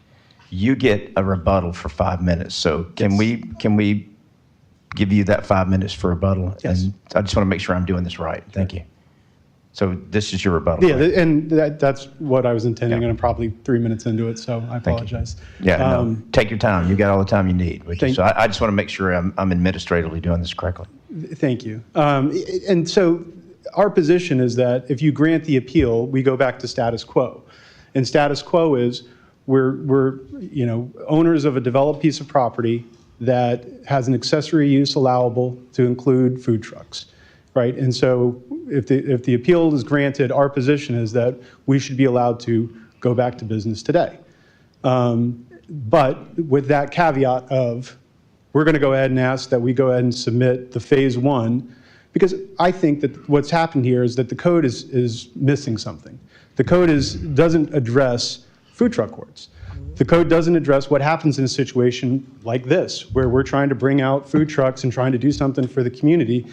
It doesn't prohibit what we're doing, but it also doesn't allow I think, staff to do what they want to do, which I think is probably pretty reasonable, which is to make sure that everything's operational, that it's safe, that the fire trucks can get in and out, that patrons are being cared for, that there's life safety issues that they want to address. The problem is the code doesn't allow for that. The code doesn't require us to go through that process. The code says you have a permissible accessory use to allow food trucks on your property, and it doesn't require us to go through a development review process. It doesn't require us to submit construction plans. It doesn't require us to do any of these other things, because the code just doesn't, it's silent on that. It just hasn't been contemplated, right? And so I think what staff rightfully wanted to do is they wanted to read in some restrictions that they think are reasonable, because they want to make sure that there's parking, that we're not impacting traffic, we're not doing the things that staff should be concerned about, right? But the problem is the code doesn't say that. The code doesn't allow them to do it. And I started this by saying my position is, as an attorney, is somewhat adversarial. Mr. Lottie's position is collaborative. And he came in thinking, okay, how do we actually solve the problem? And so his approach with the phase one presentation was, I want to solve this problem by resolving what their issues are. And their issues are parking and bathrooms and ADA and making sure that life and safety things are considered and dealt with. And I think that is an appropriate response. But from a legal perspective, the code doesn't require this. And the interpretation that we've received from staff ignores that this is an allowable accessory use, right? And if I could, because I think you need to have this legal basis in order to do what I'm asking you to do. Our request for the interpretation initially was to tell us whether the subject parcel constitutes a lawfully developed or previously developed commercial parcel under the Land Development Code.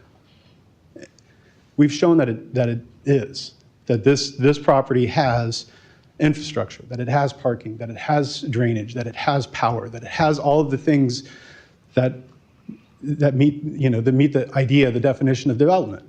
Now, there's been some dissection of the word development, but it's not supported by your code, right? And again, I think it's done in good faith. This isn't them trying to stomp us down just to stomp us down. I think there's things that they want, but it's just not in the code. And so our position is clearly developed, right?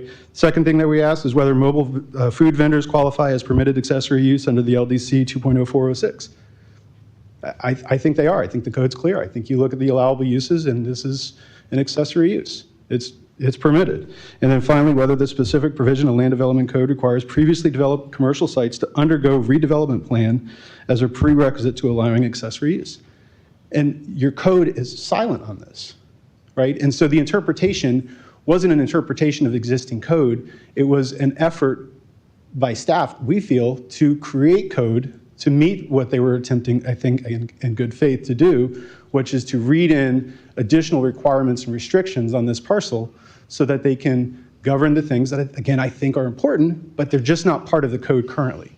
And so what we're asking is grant our appeal, set aside the interpretation that staff has made so far, and then allow us to go through the phase 1 development, and again, afterwards the phase 2 development, because that's the intent, that's the long-term plan. But allow these folks that have come out to speak to you today to get back to work, right? There's a mechanism here for it. There's a legal mechanism that's been properly noticed that's in your code that allows you to grant the appeal, set aside this interpretation, allow these folks to get back to work, and then allow us to, again, work collaboratively with staff. So. Okay, thank you, Commissioner. Joseph, I believe you were up next. Yes, I just was going to, two things. First of all, regarding the code, it reminds me of the e-bikes. It's a new thing. The food trucks are a new thing, and I agree with Commissioner Whitehurst that we need to look at, making a new code for that.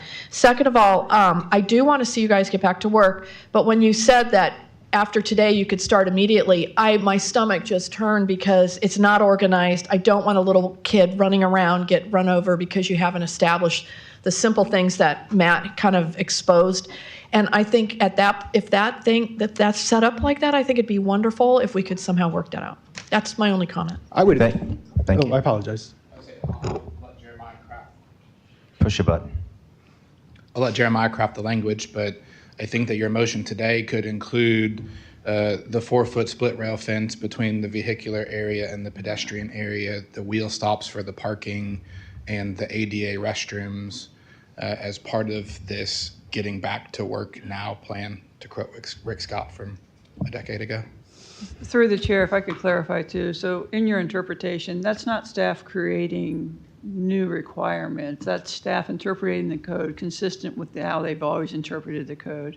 When you look at the word development, it's not once developed, always developed. And so when there's a change of use, that was their interpretation. So I don't want you to think that your staff, through the interpretation, has created new code for you. And so when you look at the definition of development, it includes change of use and intensity. And so once developed isn't always developed. And so I don't want you to think that the staff has crafted something out of whole cloth new here for you. They've interpreted your code consistent with other interpretations when people have changed uses, changed intensity, and changed development. Okay, thank you, Commissioner Taylor.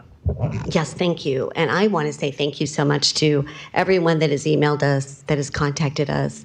I've always been a big proponent of small businesses, as all of us up here are, and to have the community come out the way they did. Just know that we do hear you. I know I've been looking very deeply into this, and if you look at what the magistrate stated, I really feel like she was trying to give us something to work with, because she stated that section 2.02.05 does allow for temporary uses. And we clearly know that the closure of this site has been detrimental to small businesses that are trying to take care of their families. So we've definitely identified a significant gap in our land development code. And I mean, that's really putting our small businesses in jeopardy. And I know our staff is trying to do the best they can, and they're in a difficult position as well. But right now, our code doesn't accommodate an interim or temporary commercial use on properties such as this. But I definitely support if we could, I know as Mr. Commando mentioned earlier, if we can do something, today to get things started on some type of a temporary use. I mean, I really appreciate seeing the plan. I know that was a big issue, that we really didn't have a site plan, even a temporary one. But anyway, I just want to do all we can, and I do feel that the magistrate is trying to give us something to work with. So I certainly think that as a board, hopefully we can all agree that we can do something temporary right now. And I'm thinking about Memorial Day coming up, and we need to get you guys open as soon as possible. Anyone else? Commissioner Whitehurst, you have the floor. Thank you, Mr. Chair. Through the chair, Ms. West, a temporary use permit can only be granted administratively up to 3 days, or can we today as a board take action to grant a temporary use permit up until the time that we can change the code? No, so your temporary use in your code allows for 3 days per month. And that can be done at an administrative level.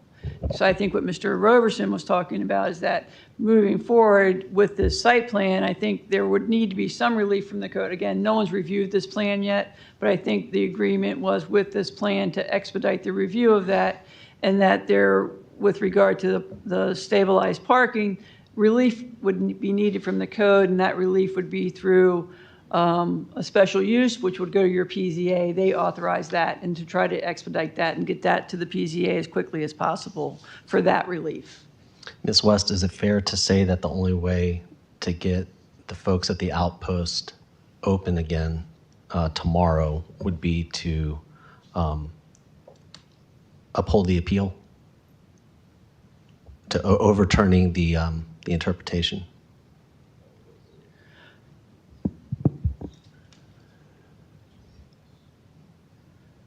So even if, yes. Okay.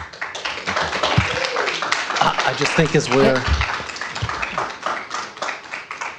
let me just say this very, very quickly. I think our staff did a great job in a very difficult situation applying the code. They did a good job. Our staff is not out there. Thank you. I think I've come to know our staff enough to know that they're not out there looking to shut anybody down. I think Mike Roberson and his team do a great job under sometimes very strenuous and difficult circumstances. But if we're going to get these folks open tomorrow, then we have to uphold the appeal and overturn the interpretation. And I think that we have to take further action to direct staff to find a land development code that accommodates food trucks and interprets them in a different way than somebody who's out there building a restaurant, building a vertical structure. Yes. And if we're not going to uphold the appeal, then we need to have on the agenda for the next meeting, May 19th, the temporary use permit. So either we can overturn the appeal and get these folks open tomorrow, or we can have on the agenda on May 19th a temporary use permit that will be an agenda item for us to discuss and vote on, which would open them up until we can get the code changed. But I mean, my heart is with these business owners. I don't think our staff did one thing wrong. I appreciate our staff. I think that they're great professionals who have served this county well and continue to serve this county well. But man, somebody wants to compete in the marketplace. I'm a free market guy, so that's where I Commissioner stand. Arnold, you have the floor. Thank you. Just to add through the chair, would you be willing, if you were able to go back to work tomorrow, would you commit to immediately working on these site improvements that Gulfstream's presented? As we work through the other stuff on our end? Absolutely. The code okay. That's just my question. Okay. Commissioner Taylor, do you have anything?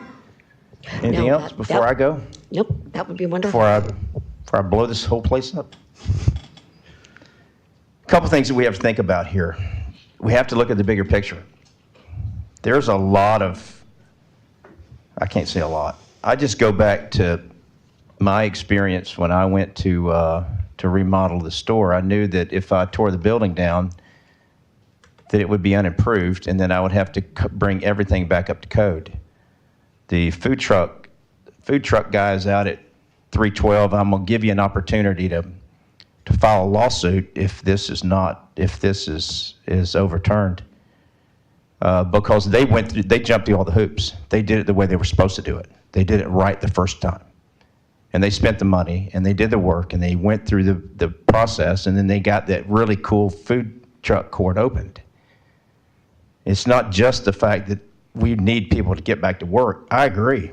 I've always loved it. I was some of the best tacos I ever had there, and hot dogs. They were absolutely amazing. But we really need to look at the bigger picture. So let's go back to why we're here. We're not here to pull on anybody's heartstrings. What we're here to do is to determine whether or not this appeal is either going to be overturned or accepted. And so for me, question one, was it an approved or an unapproved site? It obviously, you cannot come in and do work and then say because of the illegal work we did without a permit that it is now an improved site. That doesn't make any sense to me. So I don't go for that. whether it's an accessory unit or not, great. It can be an accessory unit, but there has to be an infill or an in property. You have to have something there to have an accessory unit. To what? What do you have an accessory unit to? You have an accessory unit to nothing. So I can't get over that hurdle, that legal hurdle. Our staff has interpreted it the way they're supposed to do it, and I have to stand in agreement with their staff. With that being said, I will say that it has always been my intention that we do everything we can to help expedite this process, to get us back on the correct track, to get an expedited permitting process for this opportunity, because it is it's a great idea. It's working in Jacksonville. It's working all over the country. I will personally drive a tractor to help try to clear the land if we can to get this back up rolling the proper way, the legal way. We open ourselves up to a flood of litigations if we turn away from the code as written. Now, I also agree that we need to, and I'm going to ask for consensus from the board before we leave, to direct staff to help in any way that we can to get them open as quickly as we can. But this is a bigger issue than just wanting to help vendors get open. We really need to look at why we're here and what the code says and what we need to do to then take steps to change the code that we don't like. Commissioner Joseph, you now have the floor. I mean, I really do agree with what you say, because I think the team did a really good job, and I know that they're stressed over this as well as all the board members. I'm not comfortable seeing you open it tomorrow, but I would be comfortable if your things were done and then by the weekend maybe you can get it open. I don't know, but I'm really concerned about it going tomorrow like it is, because I've put on many festivals in Phoenix, Arizona, and you have requirements from fencing to parking. And even if the temporary permit started on Saturday, the 3 days, and then hopefully that puts you to 2 weeks, I'm just really concerned about it being tomorrow. So that's Sure. my I think maybe we're not literally tomorrow, right? At least in our ask. I know that I appreciate the urgency of the board, but I think that to address Commissioner Murphy's, the Village Garden on 312, I actually worked on that project. And that's a great project. That's their final use, though, right? That's not an interim use. They have a commissary kitchen there. That is their final use. This is not the final use of this property. This property's final use is the container village, the actual outpost. Yeah, I think it's going to be really, really good. The Village Garden and the outpost are equal. The food truck outpost, as we are calling this, is not equal to the Village Garden. Well, Commissioner as Joseph, it stands today, it is. I mean, the plans are not, and I agree with you. See, here's the challenge that we have at staff, is that the plans that were submitted were not this. Understood. If he had submitted this in the get-go, we wouldn't be here. Sure. There wouldn't be any reason here, because there's no reason why we can't work with them, especially when it comes to pervious or impervious surfaces. The staff is more than willing to look and see what would qualify as impervious or pervious pavement, if you will, or Sure. improvements. We're certainly willing to work with you, but look, not even having if he had rolled up this ADA bathroom cart, or what do they call them, trailers, that's fantastic. That's exactly what they need. These are the things that should have been done already. Sure. I do think that the ADA, and I'm not going to nickel and dime, I do think the ADA bathrooms were out there at one point in time to address Commissioner Joseph's concerns. I think part of the motion, and if I could get the overhead back on my pink highlighter plan here, I think that this motion to overturn and allowing them to get back to work would include the 4-foot split rail fence as you see it here and here, to clearly separate the pedestrians from the vehicles. It would allow the wheel stops to be installed, put a 6-foot fence around the dumpster enclosure to keep that safe, and bring back the ADA bathroom trailer. Those would be the 4 items under the overturning of the appeal that they would complete before they go back to work. That's my challenge. My challenge is that we would have to overturn what the appellate judge says in order to do what you're supposed to do anyway. And I don't feel that's proper. I think what we need to do is I'm going to vote to uphold or to deny the appeal is what I'm going to vote for. And then I'm going to direct staff to try to see what we can do to get these people open as soon as we can, the right way, the proper way. And I'm going to ask for consensus to go back and look at our land development code and make sure that we add a provision for this event. The problem is we're doing everything backwards, and we can't do it backwards. We have to do it the right way.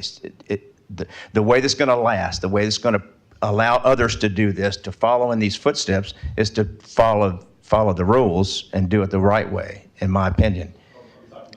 But we've got to have, and I can assure you that that kind of attitude is not going to help with me, because we've had this discussion. The spirit of the law should have been, you should have done this in August of last year, and then we wouldn't be here. So let's put the blame where the blame lies. So I'm going to make a motion to deny. Can I make a comment? Yes, you can. Okay, great.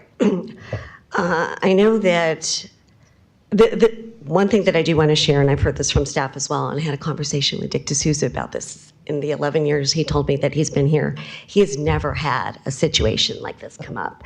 So it is very, very unique. Matt, I think you shared with me all the work you've done with the 20 years in county. this county, hundreds of projects. I've never come across this, and I've been involved for 3 days. Yeah, so I think this is a very, very unique situation. I know that property on 312, but that we're talking about a temporary use for maybe a year.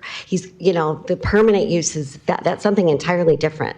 So I fully support overturning the appeal and working. I fully support that. We've got to get these people back to work. They support their families.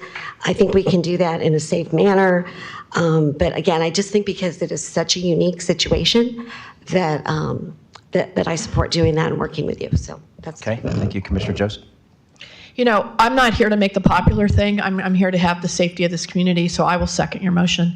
And I am also, if you heard everything I said, I want to get you guys open by the weekend, but let's do it right. I'd hate to see someone pull into the parking lot, even if it's our fire trucks running someone over that's playing hide and seek behind the tree. I just want to make sure everyone's safe, and so that's why I'm seconding that.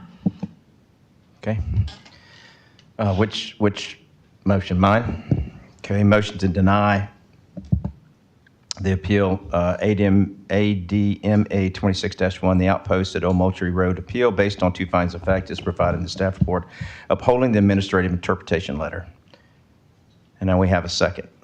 Discussion, please. Absolutely. Please, sir. Thank you, Mr. Chairman. I think this is a good example today of why we have 5 commissioners, and why I want to explain why I think this discussion up here has been good. And it's good for the people of St. Johns County. You do not want 5 commissioners who see issues the same way, nodding like bobbleheads in unison with one another. You want 5 people who view it in good faith from their perspective. And so my perspective is just a little bit different than our chairs, in that I think while there is a concern, and by the way, I think you raised some valid concerns that this could be precedent setting. I think Commissioner Joseph, you raised a good concern about safety. I think we've seen month after month after month where children have been playing on this parcel without any incidents that I'm aware of. I think it's not precedent setting for the simple fact that we are going to direct staff to change the code that this will be a legal use. It's just the government takes so long. The regulatory process, which is necessary, which is good, the staff has to walk these steps. It's not because they're bad people, I promise you. They're not doing anything to try and harm anybody, but they can't get it wrong because we get sued if they get it wrong. They have to take the time that is necessary, and that's why government takes so long. That's why there's bureaucratic red tape, and nobody, you can fire shots at our growth management folks all you want. They have to do this, and so they're good folks with good hearts who are trying to do the right thing to protect this county. But I'm comfortable overturning the interpretation due to the fact that we are taking all the legal steps necessary to bring this parcel into compliance that was never contemplated before. I was sitting down with Senator Scott, and he said, I can't fix it if I don't know about it. You guys have let us know that this is kind of a blind spot in our LDC. Now we're going to take the steps to fix it. It will be legal. I don't think this is precedent setting because of the unique nature of the activity, the business activity on this parcel. So Commissioner Murphy, I can't vote yes on your motion, but I respect the reasons that you made the motion. Thank you. Anyone else? All right, bring up the vote and let's talk about it. So a yes vote would be to deny the appeal. A no vote would mean to overturn the appeal, just so we're clear about what the yes and the no's are, right? Okay, so let's pull up the vote.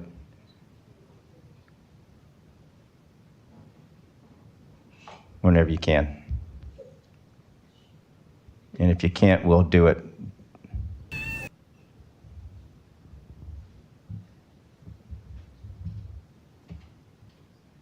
Do you have the ability to pull the vote up on the thing? Okay, let's do a voice. Okay, here we go. All right, remember, yes means that you're upholding the ruling by the magistrate. Is that right? No. Okay, I motion to deny, so a yes vote would be to deny. Correct. Okay. Deny the appeal. And no would be to approve the appeal. Wait, what? No, it has nothing to do Okay. with the magistrate. Yes vote is to, Yes vote on the motion that Deny I the made appeal. would be with me, so I guess. Wait, what? Okay, a yes vote means that you are voting to deny the appeal. Okay. And that fails, so the appeal is overturned. Do we need a motion? Wait, the appeal is not overturned. The appeal is accepted, and the ruling is overturned. Ms. West, do we need a motion stating that? Good deal. no, the appeal failed. The motion failed, so the appeal is upheld. The appeal's upheld. So, okay, now we still have some cleanup work to do. Commissioner Whitehurst. Thank you, Mr. Chair. I'd like to make a motion that we direct staff to include a provision in the LDC, however they see fit, to make exceptions for food truck parks that do not include a requirement to pave parking spots. But again, I want to see what comes back from Mr. Roberson that would make a parcel like, not just this parcel, but would make a provision in the code that would allow parcels like this to be in compliance. I'd second that motion. Can I just add one thing? Please. Is there something that we can do regarding temporary? I think that's key right now, is that, they're only looking for this for a year. So I completely agree with what you added, but is there a way to add when somebody's going to do something temporary? We do have provisions for temporary uses. One for the administrative, when something's a mobile vendor, it's you can be allowed by staff for 3 times in 1 month, 3 days in 1 month. And then any time after that, if you wanted more time, you would go to the planning and zoning agency. So there is a provision there that would be called temporary uses. Temporary uses administrative, temporary uses through the hearing. And I'm going to need more information on that because I found something that said 30 days.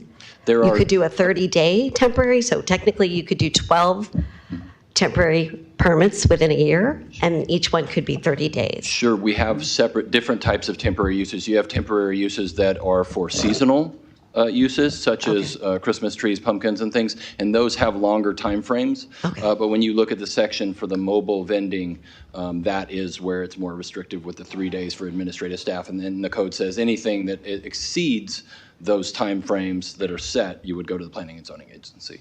Okay. Yes, ma'am. Does that make sense? Yeah, Yes, thank you for clarifying. Thank you. Can we get a clarification on the motion again? I do need to simplify it. There was a lot. I'd like to make a motion that we task growth management in our OCA with coming up with a provision in the LDC that recognizes food truck parcels as separate use than other commercial structures. Okay, and I was the second to that, and I agree with that. Yes. Thank you for clearing that up. Discussion. No, I just want to make sure, because I voted against I didn't want to vote against the magistrate, that you are getting all those things that you showed us done so that no one gets hurt. Yes, ma'am. Thank you. That's it. Okay, so we have a motion and a second. Let's vote. And that passes 5-0. Is there anything else we need to clear up on this before we go forward? If I may, Mr. Chair? Yep. Just some quick clarification on those. What I understood based off of what we just went through is that we would look for a less restrictive code than what we currently apply. So that will be our charge. We will do that and look at some of the other codes that are out there to help us instead of reinventing the wheel. And then we'll come back with maybe less restrictive code to you. My other question would be, is it your desire to have that first meeting? Is there the rush to have that first meeting be the first official meeting that, for the two required? Or would you like to come just see it first and discuss and then come back? I'd like to have it done as quickly as is possible and that we can get the best result. We do want these guys to have a legally complying business. Sure, will do. Understood. Thank you. Thank you. Okay. Now, is there anything else we need to clean up before we go on to the second agenda item? I say that is because we're directing staff to make sure that we look at the code. So is there anything else we need to do? Okay. Great job. Thank you. Thank you, guys. Appreciate it. Thank you. Let's go to agenda item number 2. Was a judicial, right? Yes, ma'am. All right, this is quasi-judicial. We'll go to Commissioner Arnold. Thank you, Mr. Chair. I had a handful of emails on this item, but took no meetings. Thank you. Thank you so much, Commissioner Whitehurst.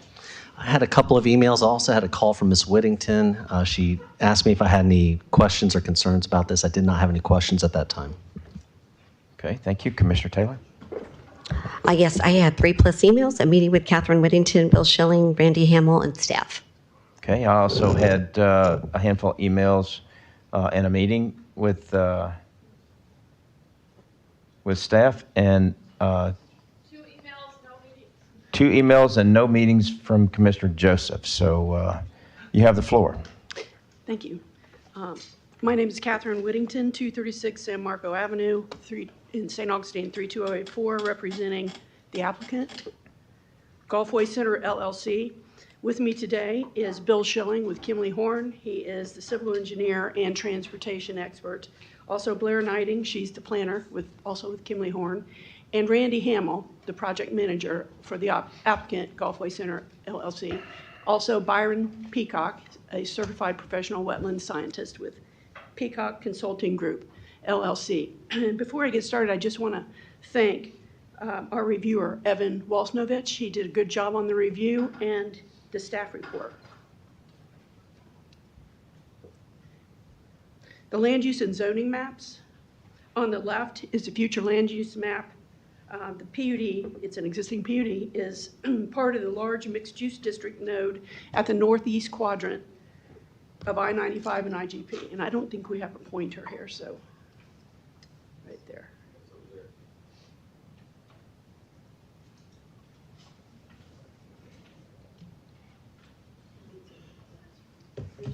It doesn't have a pointer. Yeah. So yeah, the county's budget came about there.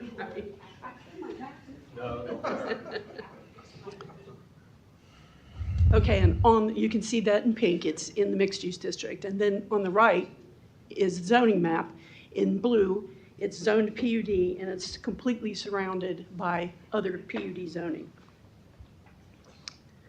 This is the project location within the PUD. It's an already approved non-residential PUD approved in 1997.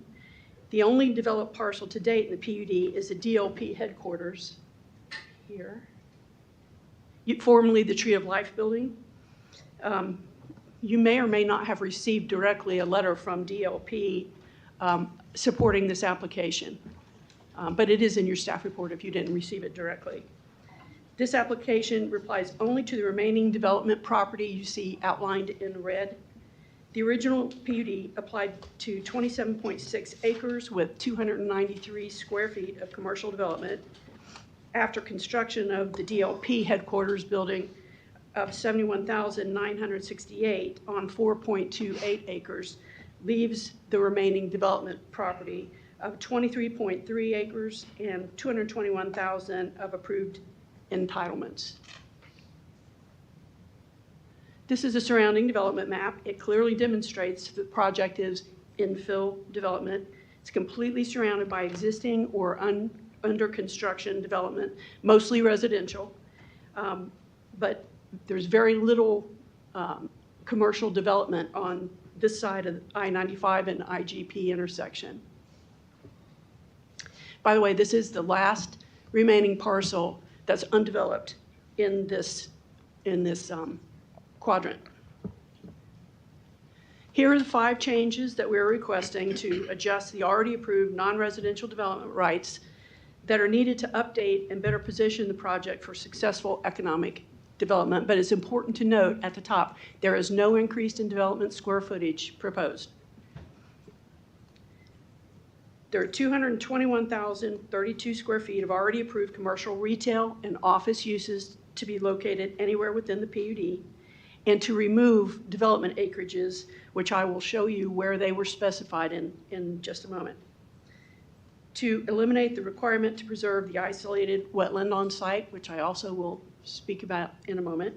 Add church and large places of assembly as allowable uses, and to allow the project to be developed in one single 10-year phase. This is the original MDP map. Thank you. Now I have a pointer. Okay, so this is the original MDP map. The PUD was originally approved, as I said, in 1997 by the St. Joe Company and was later modified in 2000. It contains specific acreages of parcels and non-residential square foot allocations of commercial, office, and retail. I believe that was done not to create limitations, but to get approved their intended plan of development at that time. But they have, in effect, become limitations on what could be built on what acreages. So here you see commercial office, 8.16 acres. Preserved wetland here is 2.7. Stormwater here. Commercial retail, 2.31. Retail, 4.12. Commercial here. Retail, 2.0. Back here is warehouse. That's since been written out. These square footages and acreage allocations with specific uses and places have proven to be insufficient to meet market demand for development of businesses that require more acreage and more parking. This was a modification in the year 2000. The parcel acreages and square footages have changed a little bit over time, but they all say approximate right here in this pink box. It's hard to read, but it's very old. So it's never been very specific on the acreages. This is an antiquated and unusual PUD. Your staff points out in the report that other current projects don't have these limitations. They planned the office development to be in the back on the larger parcels, and the retail to be in the front on the smaller acreages. But as you know, there's been a historical lack of demand for new office buildings, and the retail in the front is limited by these odd-shaped parcels. This is the wetland, which I'll talk about in a minute. And this parcel right here says other permissible uses, so it wasn't even specific what could go there. This is the proposed MDP map. To remove the specific locations of the types of development and specified acreages to provide greater flexibility than the current plan allows. Here you can see the wetland proposed to be impacted. The development details of the specific parcels as they become known, which right now they are not, would be shown on incremental MDPs, but again, we're not proposing any increase in square footage. This is current, what would be currently allowed now under the 2000 modification. Here you have the DOP building, which is not subject to this application. Here you have the commercial retail, oddly shaped parcels. This is other permittable uses, commercial office with the wetland that we're proposing to eliminate. This wetland is isolated, an isolated wetland, and it does not connect to any other wetlands, and it creates this kind of orphan parcels, not connected to anything else in the PUD, hasn't been able to be developed or sold in 20 years. So this is necessary to develop likely an anchor tenant and some subparcels, but that is going to need better visibility and more acreage and more more parking for inline higher-end retail development. Here we have the potential development plan. This is just a conceptual plan that would allow more flexibility in the allowed uses and additional parking necessary to accommodate anchor tenants and better visibility. Now, this is the outline of the wetland, and you can see how that is interfering with the parking and the visibility and creating the orphan parcel.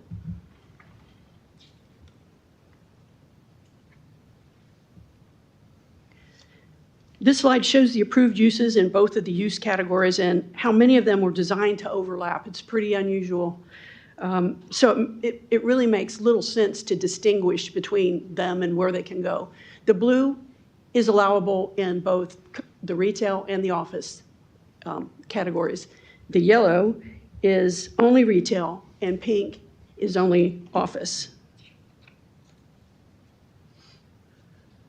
So, as I said, the applicant has been attempting to get this property sold and developed for over 20 years, any way they could. This was an application a major modification of PUD that was submitted in 2023 to allow 303 multifamily apartments while preserving the wetland as passive recreation there. But the purchaser developer abandoned the project. Then in 2005, this is an application that was submitted under the Live Local Act for 198 townhomes. But again, the purchaser developer abandoned the project. Okay, so one of the changes proposed is to impact the wetland I showed you near the center of the project on the previous slide. The applicant hired a certified professional wetland scientist, Byron Peacock, to evaluate the wetland, and he's here today if you have any further questions about the wetland. There's also an environmental assessment that was submitted, and it's in your staff report packet. The environmental scientists have determined the wetland is isolated and degraded. No protected species have been observed or are known to use the wetland. Previous ditching resulted in hydrological alteration and diminished natural function. It is not a unique ecological or environmental nature to classify it as an environmentally sensitive area, referred to as an ESA. The applicant has already purchased sufficient mitigation to mitigate the impacts to the wetland. The mitigation proposed provides greater long-term ecological value than the wetland does.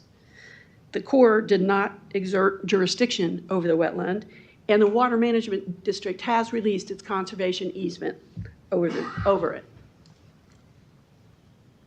And here's just a copy of the release, recorded release of conservation easement and a letter from the district accepting it, the release.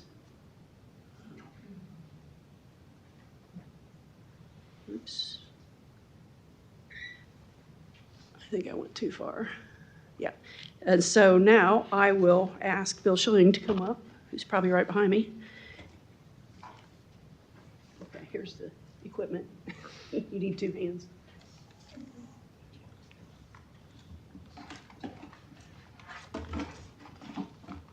Sorry, Bill.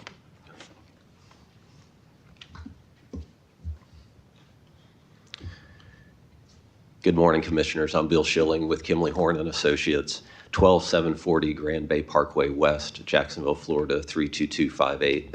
I'm a licensed professional engineer in Florida and am here to answer questions, but first to present really and discuss the traffic and access components of the project and hit on a couple of points related to that. And again, at the end, we'll be happy to answer any engineering-related questions. But so to begin, a couple bullet points. One is, and to restate, so there are no residential uses proposed in this PUD or existing. They are not approved in this PUD. So because of that, today, the non-residential uses in the PUD are exempt from concurrency. But this is a very unique situation because of the age of this PUD. So when this PUD was originally approved a couple of decades ago, non-residential uses were required to go through the concurrency process. So this is a unique situation where there actually is a final certificate of concurrency that has been issued for this project. So this project is reserving trips today on the surrounding roadway network, which is a little bit different. So as well, and Ms. Whittington already shared, right now the proposal is trip neutral in that no additional square footage is being added as a part of this request. So the same 221,000 square feet and a little bit of change, that is what is today approved in the PUD, and there's no requested change to that. As well, the main access for this project is Parkland Trail, which connects to International Gulf Parkway.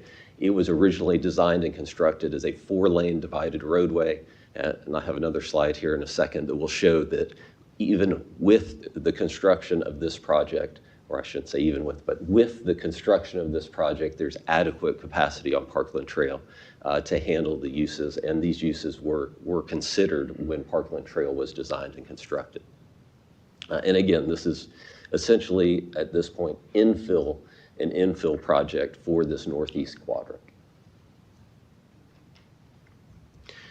All right, as always, staff did a great job, and so took a couple of things from the staff report that I think hit on what we're talking about very well.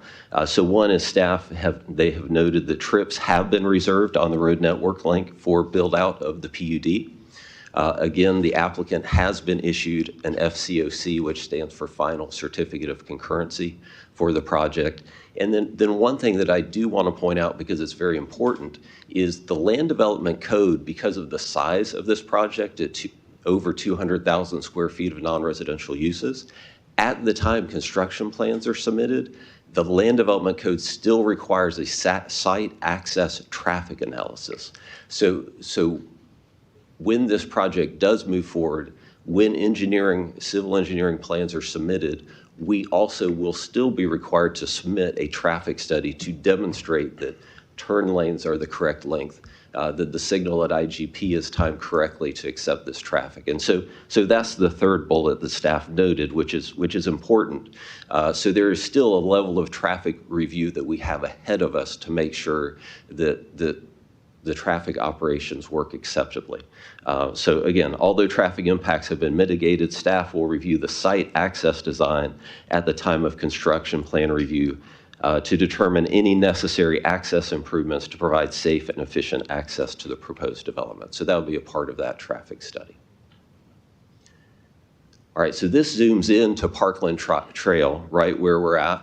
The yellow arrows that are shown here depict existing turn lanes. So when Parkland Trail was constructed, again, the development of this parcel was anticipated. So right and left turn lanes were constructed to the internal circulator road that is in place today that has been built through the center of the PUD.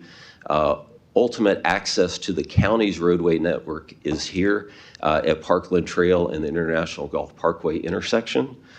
Which this is a signalized intersection. This signalization was a requirement of the St. John's DRI, and it has been installed. Certainly, we anticipate that as part of our access analysis, we'll be required to look at this intersection and the timing. May require timing updates to make sure traffic can get in and out appropriately. And then finally, the slide that I mentioned earlier. So we did a traffic analysis. We now know what all the uses are that are going to be developed in the northeast quadrant. Again, as Ms. Whittington mentioned, this PUD really is the last set of parcels that the uses have not been defined for. So we did an analysis, a traffic analysis, to look at the capacity of Parkland Trail. And at build out of all the uses, we're expecting basically to the west of the project up on this leg, Parkland Trail's at roughly 16% of capacity at build out, and then at roughly 64% right here as you approach the signal on this north approach to the intersection. So we want to share that. Again, I'm going to turn this back over to Ms. Whittington, but we'll be happy to answer any questions that the board may have. Thank you.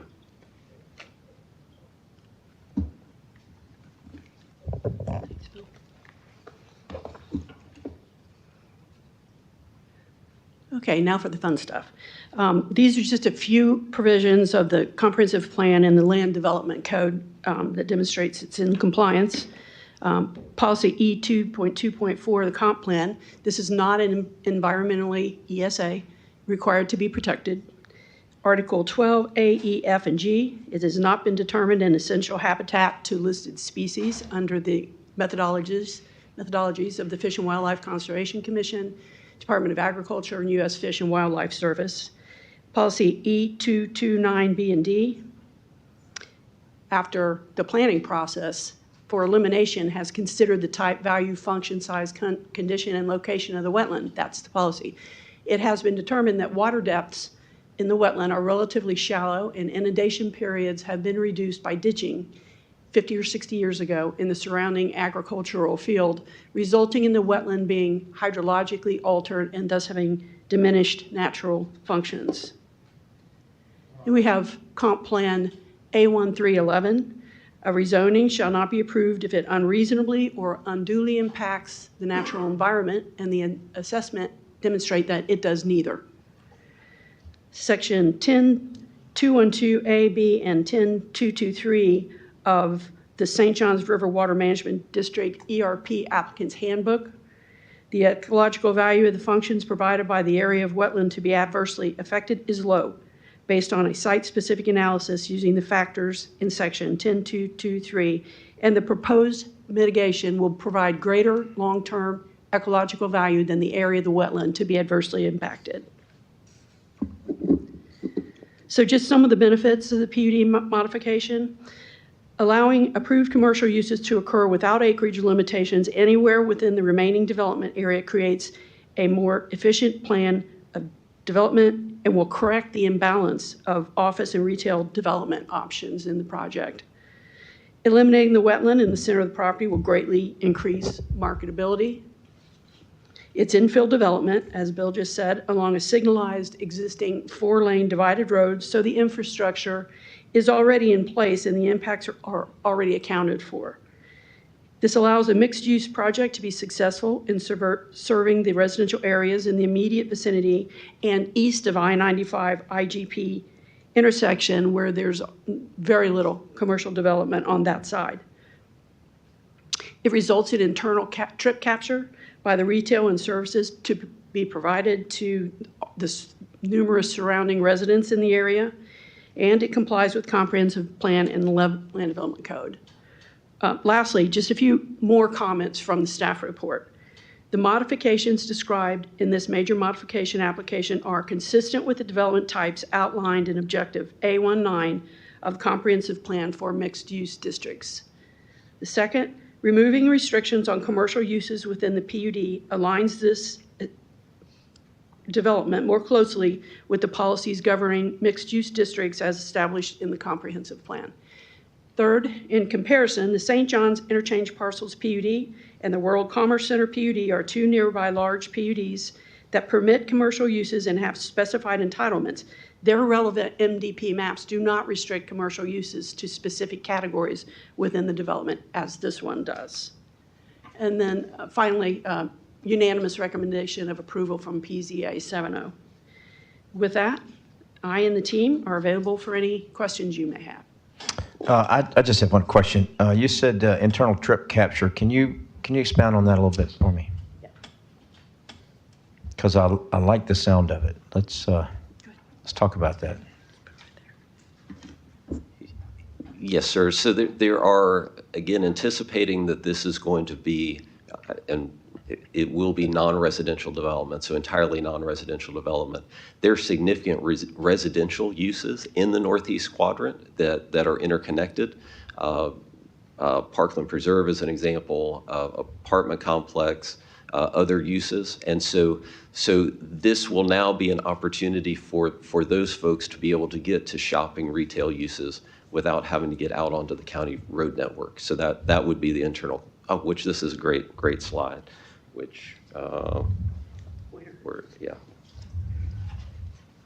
right here. So yes, sir. So the intent being that Golfway, again, these being the non-residential uses,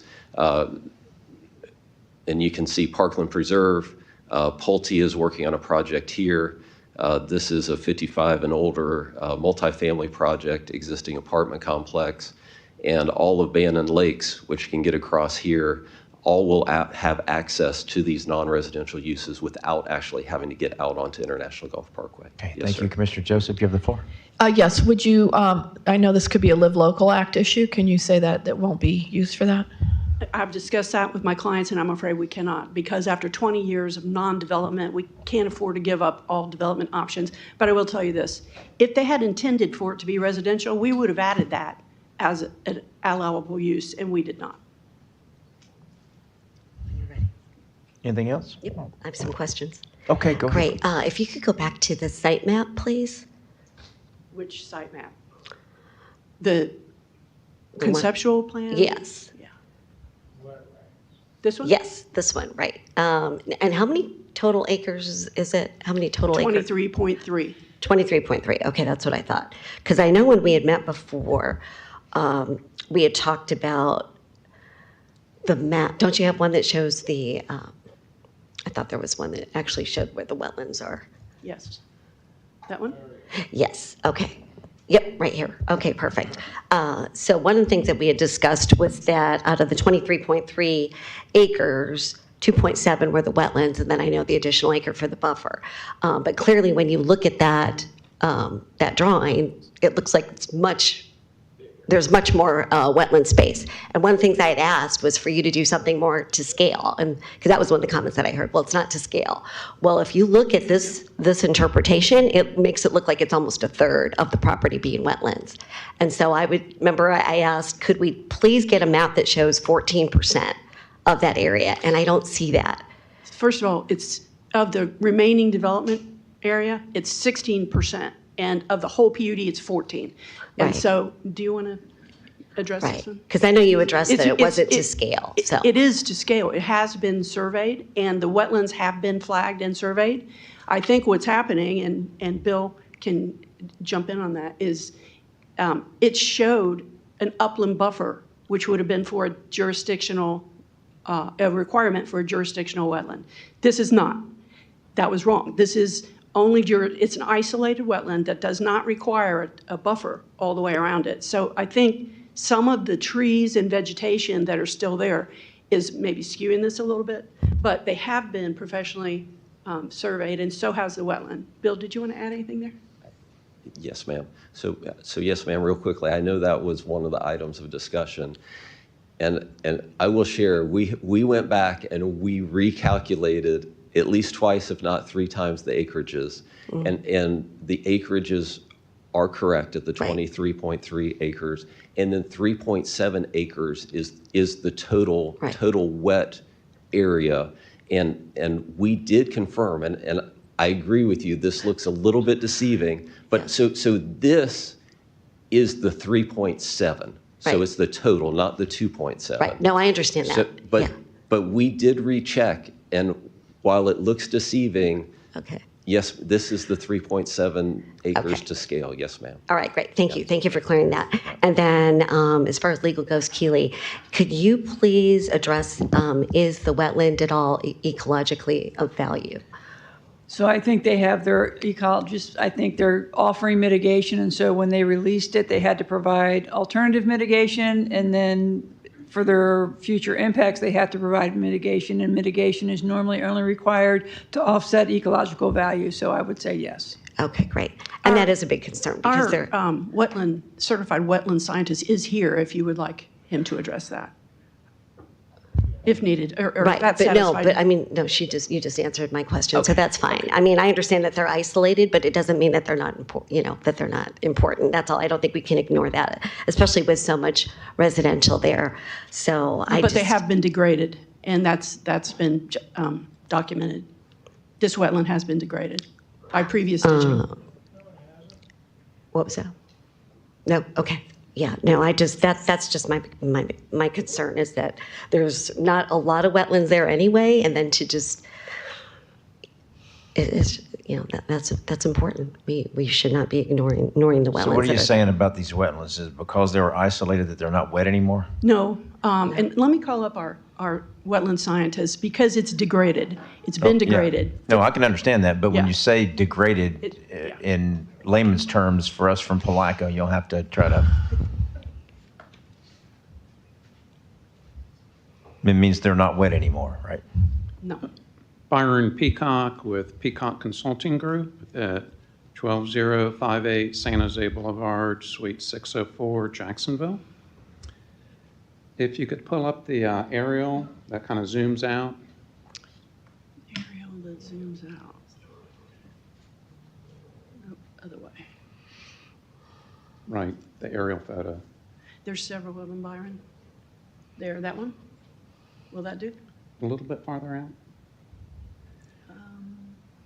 Part of what's going on is as development has occurred around this wetland, a series of stormwater ponds have been built, which has lowered the water table for that whole area. So back when this project was permitted through the Water Management District in the late 1990s, there was a big field ditch that went through the wetland that took all the water out of it. There were no mitigation banks permitted at that time. The only impacts that were permitted was filling 0.84 acre of field ditches and a small man-made farm pond, which was 0.29 acre. I don't think any mitigation should have been required at that time, but water management did. The only thing that was left on the property was that drained wetland. It is a problem to leave a pocket of wetlands in the middle of a commercial site like that. As the development has occurred around it, the stormwater systems have been built. It's permanently lowered the water table. So this wetland has been degraded. It's never going to function like it did historically. The perimeter around the edge has young slash pine and wax myrtle. I think that had been counted as upland buffer under the old delineation methodology in the 90s. Today, redoing it under current methodology, it's slightly larger in size, not because it's wetter, but because the list of wetland plants has changed and how you define wetland boundaries has changed. Okay. Thank you. But again, I think that just the fact that there is mitigation being required, that does state something about the wetlands here. So, and there's so much housing around that area that I'm very concerned about eliminating the wetlands there. I'm not 100% sure why the PZA, I don't know if they didn't look at that a little bit closer. I'm a little surprised that they voted the way they did, but I don't think that eliminating the wetland is justification for marketability, just to increase marketability. Commissioner Joseph. You're literally putting a parking lot there. I mean, it's like you're paving over, making it a parking lot, just like the song. But I am not comfortable without the Live Local Act being applied here, and I'm not comfortable with what you're doing to the wetlands. So I'm not supportive of this at all. I'm sorry. Anyone else? Let's go to public comment. At this time, we will take public comment on agenda item number 2. Please come up.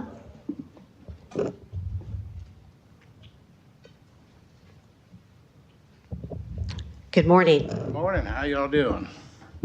My name's Tom George, 558 Deerfield Road, and I just want to jump real quick to everything that they were saying. I heard nothing about the hydraulic cycle, in which a wetland is very important. That many acres of land, when it rains, will collect so much water, and it's been there for thousands of years, and it supplies the superficial layers of water for all the neighborhoods in that area. And to asphalt over a wetland that's been there for thousands of years. Right now it might be dry because we've been in a drought for a year. My ditches haven't had water in them in 6 months. And I heard nothing. He's an engineer. I've been drilling wells for over 50 years in this county. And our water tables have dropped 15 feet. We are in a crisis right now. And That is not acceptable. And to say that there's no animals in that right there, I live 300 feet from Palencia. Guess where all the animals are at? On my land. I see dead animals on the road all the time. I see deer, I see bobcat, I see turkey, I see all kind of wetland birds, animals. And for them to sit there and say, an engineer, which is the worst thing in the world to me, is an engineer when it comes to water and water well designing. I've always gone against them because they don't know a damn thing about water. The management district does. When the management district came here back in the 70s, I was licensed by the DNR. Well, I was invited to come once a month to participate in a little teeny trailer, not even big as this room, was the management district in Palatka. We, which means in this district, one well driller from every company would go there. And we would tell these people that come from all over, Texas and everywhere, what to do. So what we did was we did the construction codes and methods and rules and regulations on how to drill wells. That's how far back I go. There is nobody in this county that knows any more about water than I do. I don't care if he's an engineer or a hydrologist. He hasn't poked as many holes in this ground that I have in this county. And I would appreciate y'all to double think and have Thank you. another projection done Thank you on very the much. wetlands. Thank you. Thank you. Okay. Next, good morning. Good morning, or afternoon, I guess it is now, almost. Judy Spiegel, 101 Green Willow Lane. Well, I am just going to talk a little bit about the PZA. You did have a question about how we could just ignore this glaring thing they're seeing. I don't know, I can't really speak for the other members, but for myself, I talked to people at St. John's River Water Management District about why they would choose to remove that from a protected area. I spoke with Jen Lumberg about this particular parcel, and I'm not testifying for her. I'm not an expert, and that's why I reach out to people that really do know. And she said that this really isn't a highly valued wetland. Of course, all wetlands have value, and I'm not minimizing that at all. From what I understand is that the mitigation credits that were required were from one of the previous possible developments, which was a while back, and that there had been some ditches dug around the wetland that had actually drained it into a pond that was being used to help to water cattle or something on the property. That's what I remember. And that man's influence there had degraded the wetland to the point where it probably wasn't going to function in the capacity that most wetlands do function right now. So I just wanted to answer that question you had about how the PZA didn't consider this. We did. We considered it, and we really did check on it. And so that's why I voted the way I did. So that's all I had to say. Thank you so much. All right, any other comments at this time? Come on up. Charlie Hunt, Mill Creek Estates. Yeah, this goes way back to Bannon Lakes when that was getting approved and put all together because Alan Roberts, the farmer with the cattle, he was a big player in that, and that's what he had out there was cattle. But when you get rid of them, you have your cattle out there, and then you want to get rid of them because the market value is going down, or you want to make real money, and is to start the development of it. So, so yeah, that's where that's happening. And as you see, when it happened back then, it was easy. It was easy to recognize and say, yeah, sure, you want to drain it? Go ahead. We got no real issue about it. Until nowadays, it is an issue. It's always like, well, like I heard before, it's happened in the past and we're trying to make changes now, okay? And it should be like that because then with all the development going around it, and then you have the drain ponds right there, yes, it is. It needs to be a little bit more practical than just coming in and go, yeah, we want to just pave it all out right now because it's useless. And then again, how big of an establishment will we put there? You know, will it be 127,000 square foot building that needs a updated sign? We'll hear later about that. But yeah, that's what's happening. And the traffic studies, yes, the apartments that's going to get built just around the corner there by the Parkland Preserve, they were generous enough to add $5 million to the county to get the vote passed.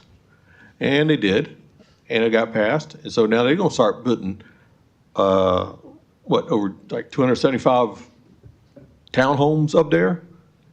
And if that's not going to increase the traffic and it can't be studied, and then these highly paid expert people don't know exactly what they want to put out there on that property, so it means that their plan is incomplete.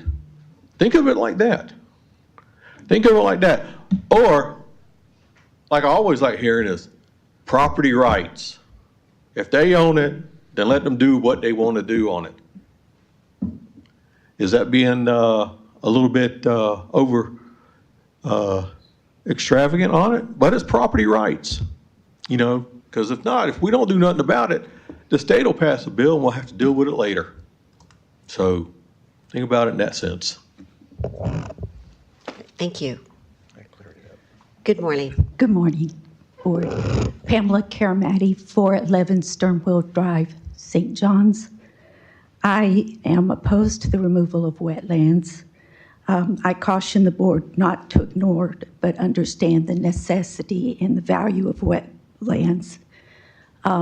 They are a natural sponge. When we do have those severe storms, hurricanes, or periods when we're not in a drought, the wetlands do act as a sponge to absorb a lot of that water. Our county is going through a tremendous developmental boom, especially in the northwest section of the county. And we have to really slow down and think about what we're doing. And trees are important. They give oxygen to us. You know, there's a lot of things to consider to paving over a wetland with a parking lot. I would like for you to really think about that and consider that in your voting. I've been a member of the Sierra Club for as long as the 90s, and I think that if they knew about this, they would be concerned about it too. Thank you. Thank you. Anyone else? Good morning. Morning. Still. Honorable members of the council, distinguished residents of the county. Again, like Charlie and everybody else has said, just the loss of wetland, loss of environment. And there, oh yeah, sorry, Cliff Tice, 5140 Silo Road, Mill Creek Estates. The loss of environment. And I said, in that area, I've seen bald eagles through there, and I've seen bear in that area. Probably not anymore since all the development that has come in through here. But as the other gentleman previous to us said, that wetland, you know, gives us vital functions, and they're degraded or not. And like the lady said, you know, when the storms come, we're going to look for that. And you know, and again, more loss of habitat around here. So again, please take that into consideration when you have your vote. Thank you. Thank you.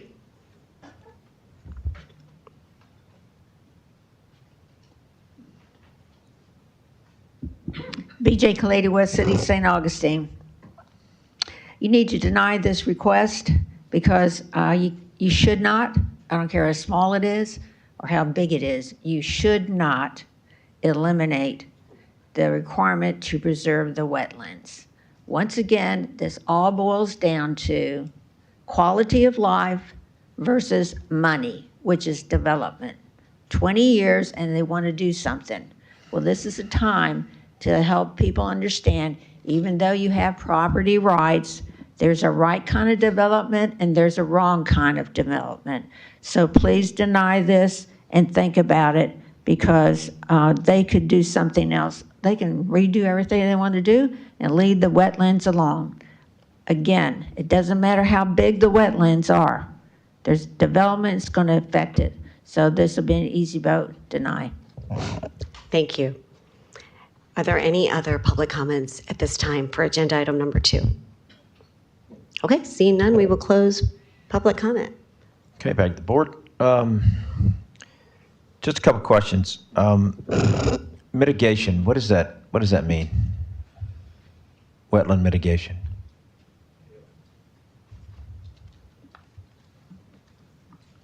Maybe our legal. In this case, it would mean that the Water Management District biologist would come out, review the level of function that's being provided by that wetland. They look at what's around it. There's a lot of development around it. It's not considered as high quality. They look at the hydrology. If it's been altered, it's not as high quality. They look at the vegetation to see if it's pristine or not, which it isn't.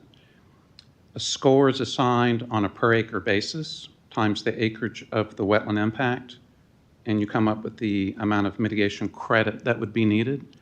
They would be purchasing the required amount of credit from a mitigation bank that serves the same drainage basin. And under the Water Management District rules, if you can provide part or all of a plan of regional ecological value, which is the definition of a mitigation bank, and it can provide greater long-term ecological value than the area of proposed impact, it meets the rule. So you offset the functions currently being provided by that wetland within a much larger mitigation bank in the same drainage basin. Okay, so there's land near here that they are basically saying, we're going to purchase, if you will, the same value somewhere else where it can be used and replace it from here that can't be used. Because I'm looking at the map. It's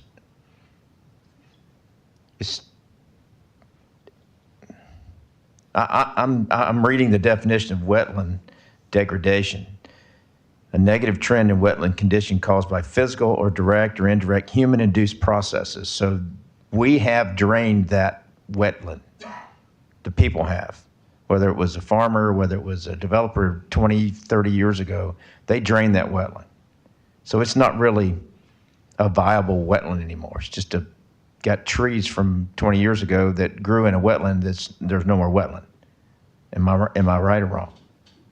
It's been significantly degraded. It's still a wetland, but it doesn't have near the level of function it used to have. Okay. Long-term reduction or loss at least one of the following: biological productivity, ecological role, or value to humans. So it's been degraded. And is there a scale of 1 to 100 or 1 to 10 that you can help me with? It goes from 0, which is an upland, to a 10, which is like Okefenokee Swamp. Right. That would be, I don't think it'd be any higher than a 5, 4 or 5.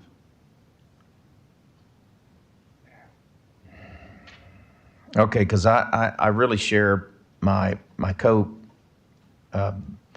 commissioner's concern about paving over a wetland. I just want to make sure that what you're telling me, what your testimony is that's not really something that's ever going to be a wetland like we think of wetlands. It's not going to be able to provide the functions that a wetland that's surrounded by a lot of undeveloped land that's connected into a large connected wetland system would have. This is the definition of postage stamp mitigation that was required back before they had mitigation banks. This is the type of mitigation water management does not encourage, because when you surround wetlands like this with intensive development, it doesn't provide that much wildlife habitat. You're not going to have a lot of wildlife going through commercial development to try to get into that wetland. All of the stormwater runoff from your development will be captured in your stormwater ponds and treated.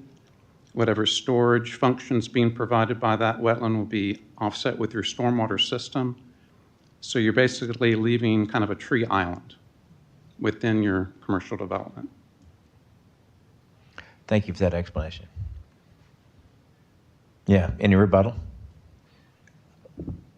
Mr. Chairman, I was going to just add a couple of quick things, just because there was mention of the water in the wetland and the engineering aspects of it. I did want to share that we have factored in and will be factoring into the pond system the water that now will be accepted. As mentioned earlier in the slide, it's actually a very shallow wetland.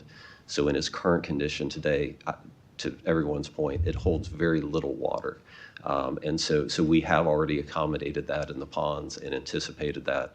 And certainly, I'll add, so the wetlands right here in the bigger scheme of things, again, we've got an apartment complex coming immediately adjacent to the north edge of the wetland. Today, we're able to, in the PUD today with current approvals, develop right up to the east edge of the wetland, develop up to the very west edge of the wetland, and we have the existing circulator road in the PUD that basically defines the south end of the wetland. So when this ultimately gets developed, essentially it is going to be surrounded by, on all sides by development, which again only further reduces the viability of that wetland and its long-term viability. All right, so let me ask you another question. Can that be used as a storage facility for water? Is that something that the water management will allow you to use that as, instead of digging a big hole for a retention pond, can they use this for water storage? Is it possible?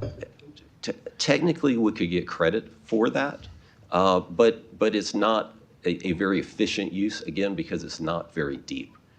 So we're getting very, very little credit from a stormwater standpoint. It's much more efficient to handle stormwater in the pond system. That correct. Several of the ponds have already been constructed. Okay, thank you. If you try to incorporate it into your stormwater system, they actually count it as an impact and require you to mitigate for the entire wetland. I've tried that over the years, and I consider that now part of a permitted treatment system. So you could come back at any point in the future and change that treatment system and eliminate the wetland. Commissioner Whitehurst? Thank you, Mr. Chair. Ms. Whittington, would you please go to the slide where it has the comments from the staff report? And while she's doing that, through the chair to OCA, to what degree should we consider in a quasi-judicial hearing an applicant's inability or lack of willingness to waive their rights to the Live Local Act? So that's always, through the chair to Commissioner Whitehurst, so that's always questionable. I mean, the Live Local Act is a statutory right, and so to the extent it can be waived is questionable. We do ask people to do that, but whether you can deny for that would not be appropriate. Thank you, Ms. West. I've always considered that a nice thing that some applicants are willing to do. I'm not sure that we should be considering that as competent, substantial evidence. Ms. Whittington put this slide up earlier. This strikes me as compelling. It's in our staff report. I think it's very compelling. It's also important for us to remember. It's something that I'm certainly aware of, that this is not new development. We are not looking at an application on a parcel that is zoned OR. These trips have been accounted for. There is development already planned in this area. So we want development to go into areas that are planned for development, and we want to conserve as much green space as possible in areas that are not designated yet for development, which I think we've been doing a decent job of. So this is a development parcel that is infill. I'm in support of this application. Okay. Thank you. Anything else? All right, I'll entertain a motion. Yes, I'd like to make a motion. It's in my district. Please. At this time, I'd like to make a motion to deny Major Mod 2025-11 Gulfway Center PUD based upon 7 findings of fact as provided in the staff report. Second. We have a motion and a second. Let's vote.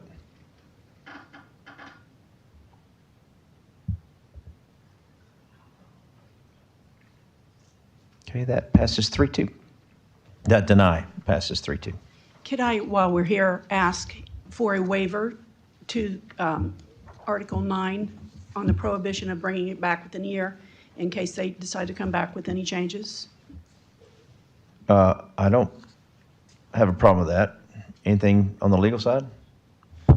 That's at the discretion of the commission, so those types of waivers have been granted or denied in the past. It's completely up to you.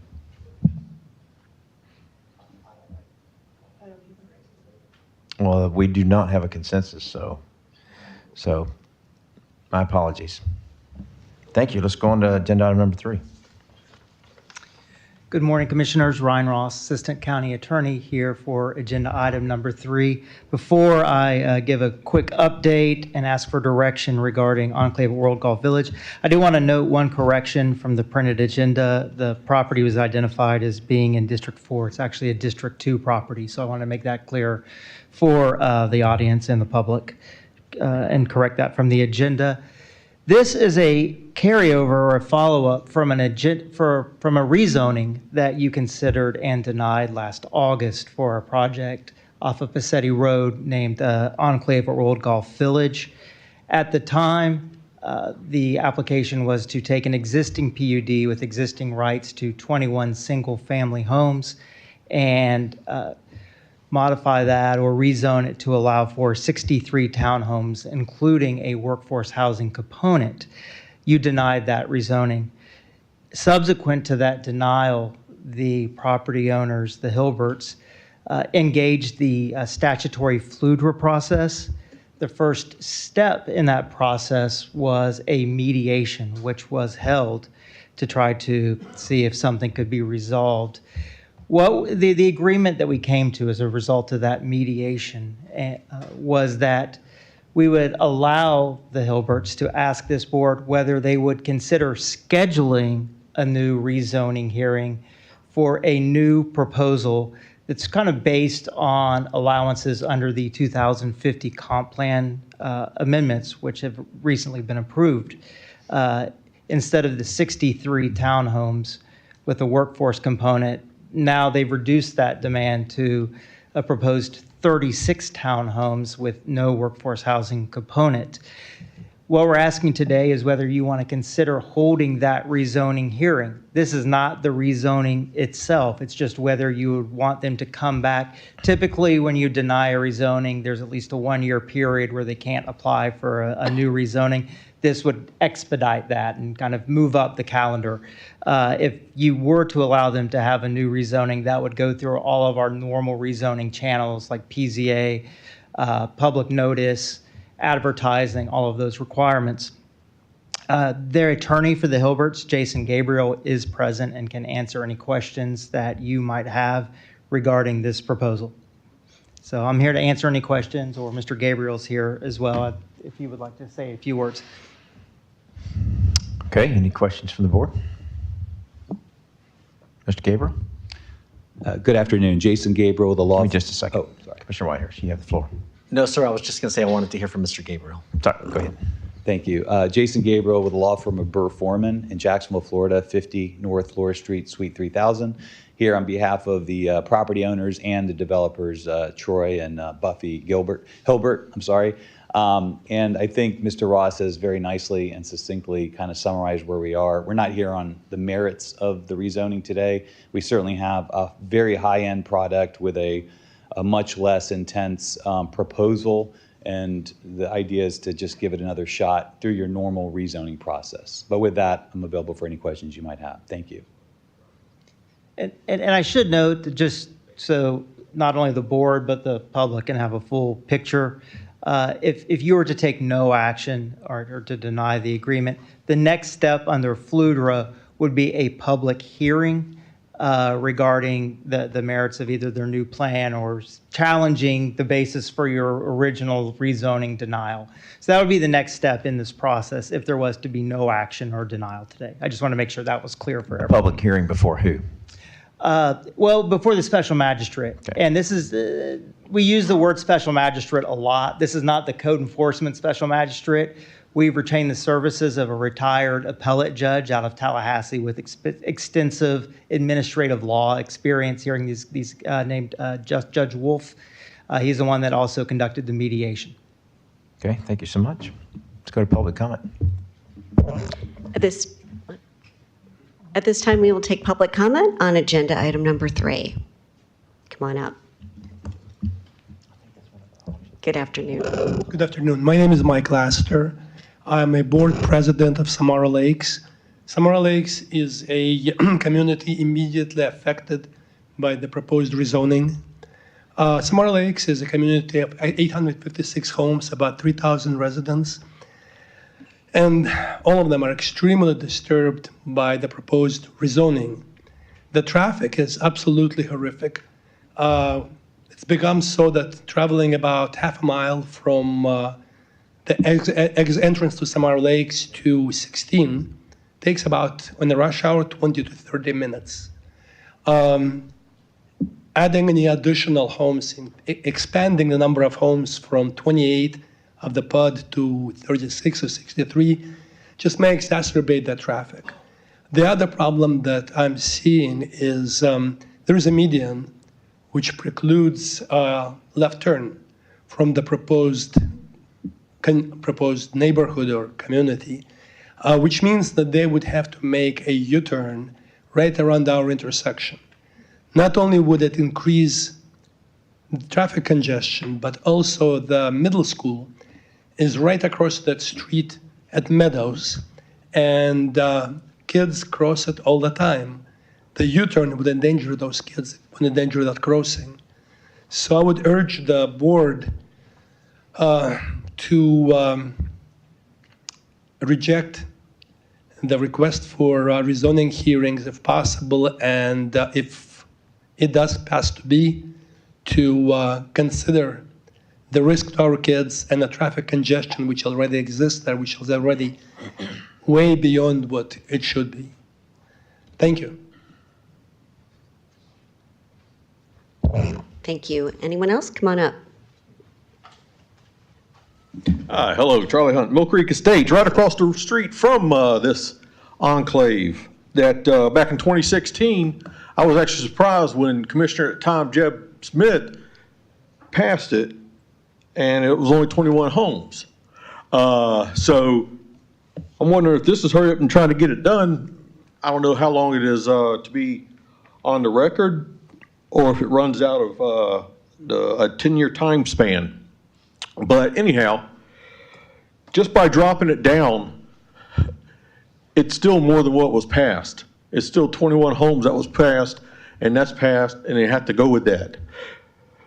Because of that, and living in Mill Creek Estates, right there at Silo Road and Passetti, right there at the median where the U-turns will be held, because this is a right-in, right-exit established property. We know about it. I sat there 5 minutes this morning just waiting to get out of Silo, okay? That area's been getting squeezed out, getting very much squeezed out, because beside this property is going to be come up to y'all again, or hopefully, I'm pretty sure, about the charter school that wants to be a 50,000 square foot and up to 1,000 students directly beside it. And will that make it crappier? Yes, it will. Okay, but the ones in Silo Road and Mill Creek Estates, we can't be squeezed out. It's hard for us to get out. We don't sit there. There's no light. There's no crossing median right there. It's just, and especially it's when Passetti Road channels down into a single lane, that makes it difficult. All right, but that is a traffic aspect, even though it's always told to us, in a quasi-judicial, is that you can't look at traffic as part of the aspect of what people coming in and talking about. Okay, is it going to raise our house values? No, because the people that live back in our area, they don't want to sell their houses. But we have to look at it in the big spectrum. Yes, the middle school is overcrowded. Yes, there's a lot of kids that walk to and from school. But I'm looking at the whole picture here of this enclave at 21 homes. I knew it was too many. I didn't like when Jeff Smith said fine, and now Ms. Robinson, that was her property, and her property actually she lives on is being under contract at maybe the 50,000 square foot charter school. Thank you so much. Thank you. Are there any other public comments at this time on agenda item number 3? And just as a reminder, all we're asking is whether you want to consider the rezoning. Certainly, this is not the substantive rezoning itself. Good afternoon. Tom George, 558 Deerfield Road. All these houses require water. Where's the water coming from? Well, the superficial water comes locally. Comments about the wetlands, they're thousands of years old. They have a cycle. They come and they go. There's trees there, then there's no trees. It goes on and on. You cover it up. That wetlands is called wetlands because it's wet. It's because the formation in that wetlands is designed to feed down into superficial areas to supply the wells in the area. You buy a piece of land to replace it, that doesn't help these other people over here that need that wetland to fill their wells up with. Okay, back on the other story. I think there should be a moratorium for any PUDs in this county until we do a projection of our water issues in this county. I think it would be negligent if y'all didn't get a special board or whatever to look into our water, the amount we have and the quality that we have right now, because it's going down. My own personal well that I drilled 50 years ago, artesian well, is producing 75% less water now than it did when I drilled it. And that's because I'm 300 feet from Valencia. The farmers, they pump day and night during the growing seasons, never bother my well. That's all I got to say. I'll be back up. Thank you. Have a blessed day. Thank you. Thank you very much. Are there any other public comments at this time? Good afternoon.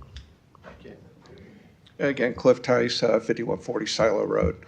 As my neighbors have said before, the traffic out there is horrific. Any of y'all that have been out there during rush hour, morning or afternoon, it's absolutely ridiculous. And with the proposed charter school coming in, much less 21 houses, because that was the original proposal, that was approved. Can't argue that one anymore. 21 houses it is. But again, the additional traffic in there and the genius solution of right in, right out is just going to make that even more horrific, much less, that's an accident waiting to happen right there. We've had a few right there. We had somebody took out the fire hydrant there at the end of our street a few months ago, and that was bad enough. But anything else proposed coming in is just going to make that an even bigger headache when, as Charlie said, trying to get out in the morning, fighting the school traffic and everything else getting down there. It's taken me 5 light cycles when I was going to work, and I would go to work late just to make it up to the light there at 16. And then the additional time to get across of it because the additional school zone going across there.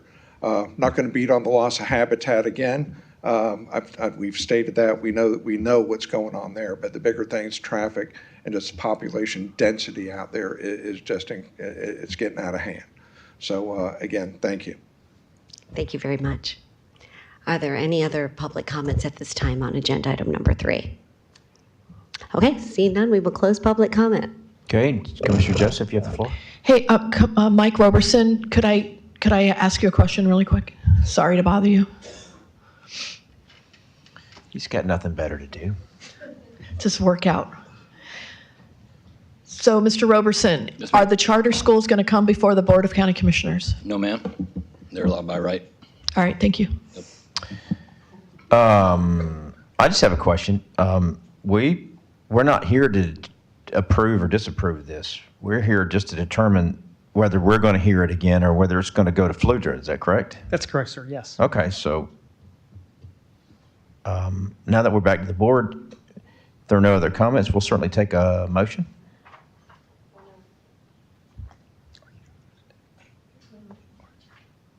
Okay, so. Or you can take no motion. Or you can take no action, right? Or you can take no action, which will be deemed a denial, and we'll proceed to a hearing with the special magistrate. Okay, so if I don't hear a motion, then that means we're going to take no action. Yes, sir. Okay. I guess we'll take no action. I have no motion. So thank you. Appreciate it. Let's move to the final agenda item on the calendar today. Ms. Shelby Romero. Thank you. Good afternoon. Shelby Romero, Senior Assistant to the Board of County Commissioners. My item today is for the Affordable Housing Advisory Committee. There is an upcoming vacancy due to expire on May 17th. And this ad was ran for approximately 2 months. We received 11 qualified applications, and AHAC did provide a letter of recommendation. Thank you so much. I'd love to make a motion. We have a motion. Go ahead. Great. Since I'm on AHAC, I make a motion to appoint Colonel Thomas Turner to the Affordable Housing Advisory Committee for a first full 4-year term, commencing on May 17, 2026, scheduled to expire May 17th of 2030. Second. Okay, we have a motion and a second. Let's vote. And that passes 5-0. Thank you so much. Great job. Colonel Turner, I'm sure somebody will give him a call and let him know that in a couple of weeks he needs to get busy. Thank you so much. Okay. Let me figure out where I am. Commissioners' reports. Commissioner Sarah Arnold, do you have the floor? Thank you, Mr. Chair. The only thing I have to report is we've been getting a lot of complaints about street parking in Silverleaf and some dangerous situations when the buses are coming to drop off the kids or conversely pick them up. If there's any way through the chair to Ms. Andrews, if we could maybe set a meeting with our staff at the sheriff's office and with the school district, I'd really like to see what our options are to help the residents out there and keep the kids safe. You have consensus? That concludes my report. Thank you so much. Can I just add one thing to that? Sure. Because we did receive messages as well regarding the bike lane in Silverleaf, and I guess, it's overgrown. They're having to ride the bikes a lot closer to where the cars are. So maybe staff could also look a little bit further into that as well. That sounds like a public works issue. Yeah, I don't have any problem with that either. We good? Good? Yep, good. Thank you. Okay. Commissioner Joseph? You have the floor. All right, I have 2 things. One is there's a gentleman that worked at the Ponte Vedra Lodge, and he may not be the president of the lodge or the vice president, but he was a guy who worked as a server in the lodge, who was an awesome man, and he passed away suddenly, and the entire staff of the lodge is grieving him. His name is Sidney Austin. And he always had the biggest smile, and he was too young, and I just wanted to call attention to him because he, it just really didn't make the rounds, but he was part of our community. So just that. And the last thing is, I really want to thank you for bringing up what you did in the last meeting, because we all want home rule, right? Home rule is important to us, right? Yeah. So can we just, I just want to remind everyone what you said. So do you mind, Tyler, just playing from the last meeting? As we are tracking preemptions on a regular basis here in St. Johns County, I know we all had our eye on HB 399, and we sent the letter asking the governor to veto the bill.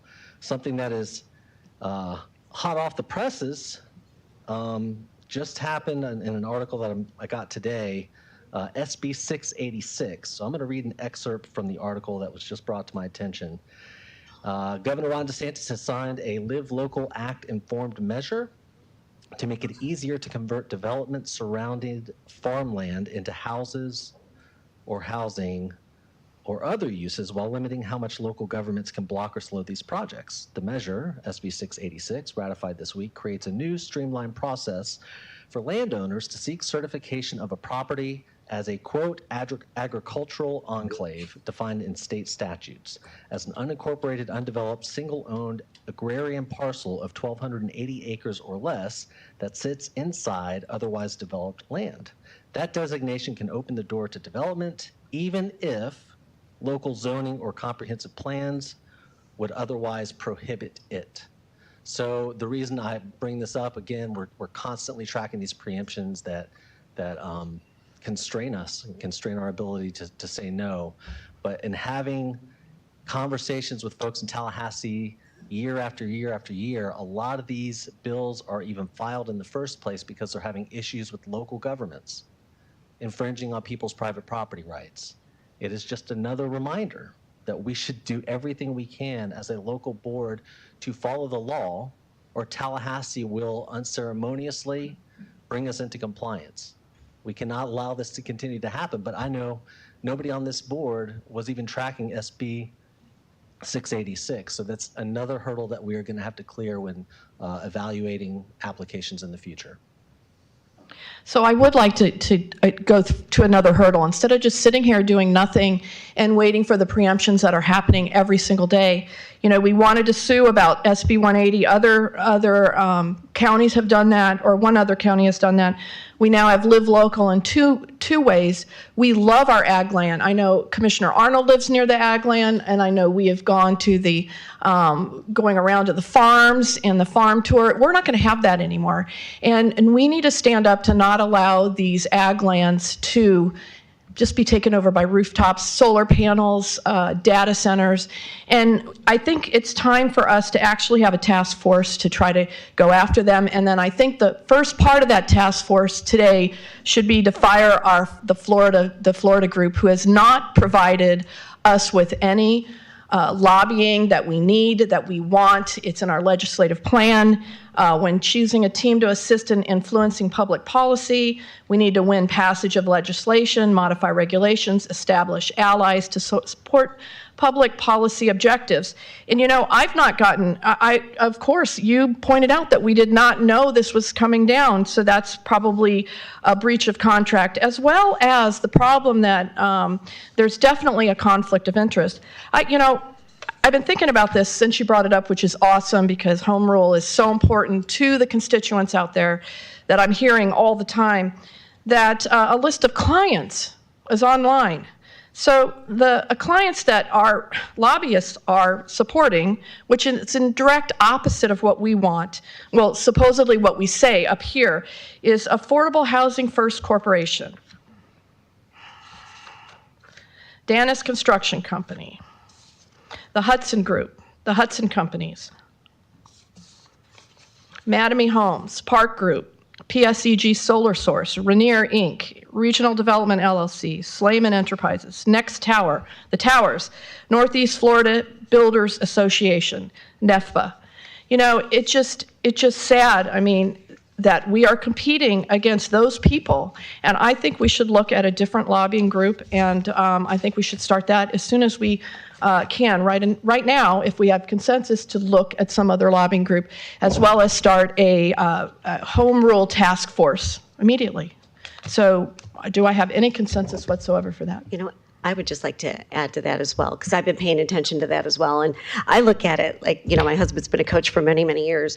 And if you're coaching two different teams, it's really hard to be partial. Each team's offense, defense. There is no way a coach could effectively coach two different teams. And I look at this the exact same way. But I completely support that. I agree. It's really hard to represent two different things. And they're nice people. They're a nice group. When we go to Tallahassee, they take us to the appointments. We talk. I remember talking to all three, Representative Sapp, Representative Greco, and Senator Tom Leek, about SB 180 and what we could do to keep home rule. And I know all of you, I don't think Commissioner Arnold was there, but we had the discussion, and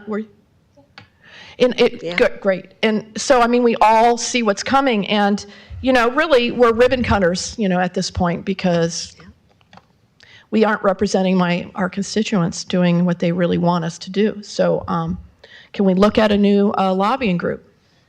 When does the contract come up? I think it just was approved a year ago, and I think it's over, $100,000 or more? Yeah, do we know when the contract is I don't have set to the- renegotiate? I don't have the facts in the contract and what was the provisions, but I can bring that back. I would not vote to do that at this time, but I would like to seriously consider when we come up that we make sure that we look at other firms and not just rubber stamp that. I think it's important for us to have a bid process and for them for these firms to come in and to give us a pitch so that we can choose who we think is going to represent us the best. So, Chair, we did have that a year ago, but within the last year that we hired them, all this has happened. So, I mean, if this had happened, well, yeah, and look, I hear you, but I can't imagine that we would blame the Florida group for SB 180. I think it's a lot bigger picture than that, but I would certainly agree that we need to take a look at everybody who does that. Commissioner Arnold? Yeah, thank you, Mr. Chair. I think it's the point of clarification that needs to be made is our lobbying team doesn't create policy. They don't vote on the policy. Our state legislators do. Yeah. That's who I think their problem is with. I'm not going to say I agree with you on that. Saying. By saying I agree with you, I agree with you on that. But I kind of feel the same way. I think could we take a look and maybe pick someone else when the time is right? And I agree with that. But to either fire or to dismiss or to look at that today without looking at the contract first, I think it's important that we do our due diligence first. And I would ask consensus for the legal team to look and make sure that our contracts are coming up and when we're going to take a look at that. So, fair enough? Yeah. Commissioner. Also the task force idea. Also, Commissioner Whitehurst, and then Commissioner Arnold. Thank you, Mr. Chairman. Commissioner Joseph, you said that this is a breach of contract. What part of the contract did the Florida group breach? There is a thing in this contract that says about conflict of interest. So which lobbyists, so you believe that they've breached their contract? No, I'd like to look at that. I'd like to look at I'd like to see new, there's so many, when I Googled the different lobbying groups for Tallahassee, there was so many of them. I mean, to the fact that every single one that is gone over our head is on this list and has created Live Local Act as well as going after our ag lands is on the list. It's just you're making some statements, so I want to be clear. Do you think they've breached their contract? I said we need to look at that. Is that a problem? Should we always look at those things or not? Or you're the one who brought up the fact that we didn't know about, what was it, 686. Yeah, we didn't know about it. And they're supposed to tell us when these things happen, and they're supposed to brief us. And I don't have a briefing. I went back before I came here this morning up to my office and looked up where their report was on that. I didn't see one. And in their contract, it says they're supposed to report that to us within 48 hours. Commissioner, you're bringing this up at the end of the meeting with no heads up.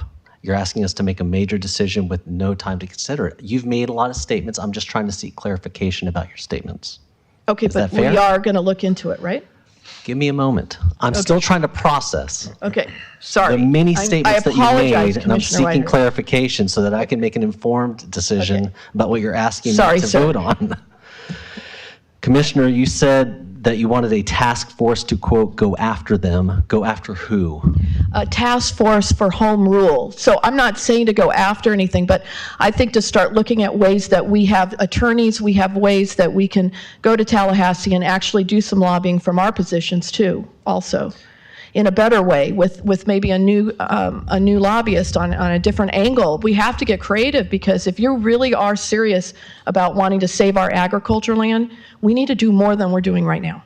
Commissioner, I know we have an ag committee, and why not? Why aren't they helping? I mean, they're new, but we don't have reports. We're not up to speed that we could be. Sorry. well, I'd just like to finish, because again, I'm trying to process this. Do you have a lobby firm in mind that you think could be effective in advocating for St. Johns County's needs in Tallahassee that would have no conflicts of interest?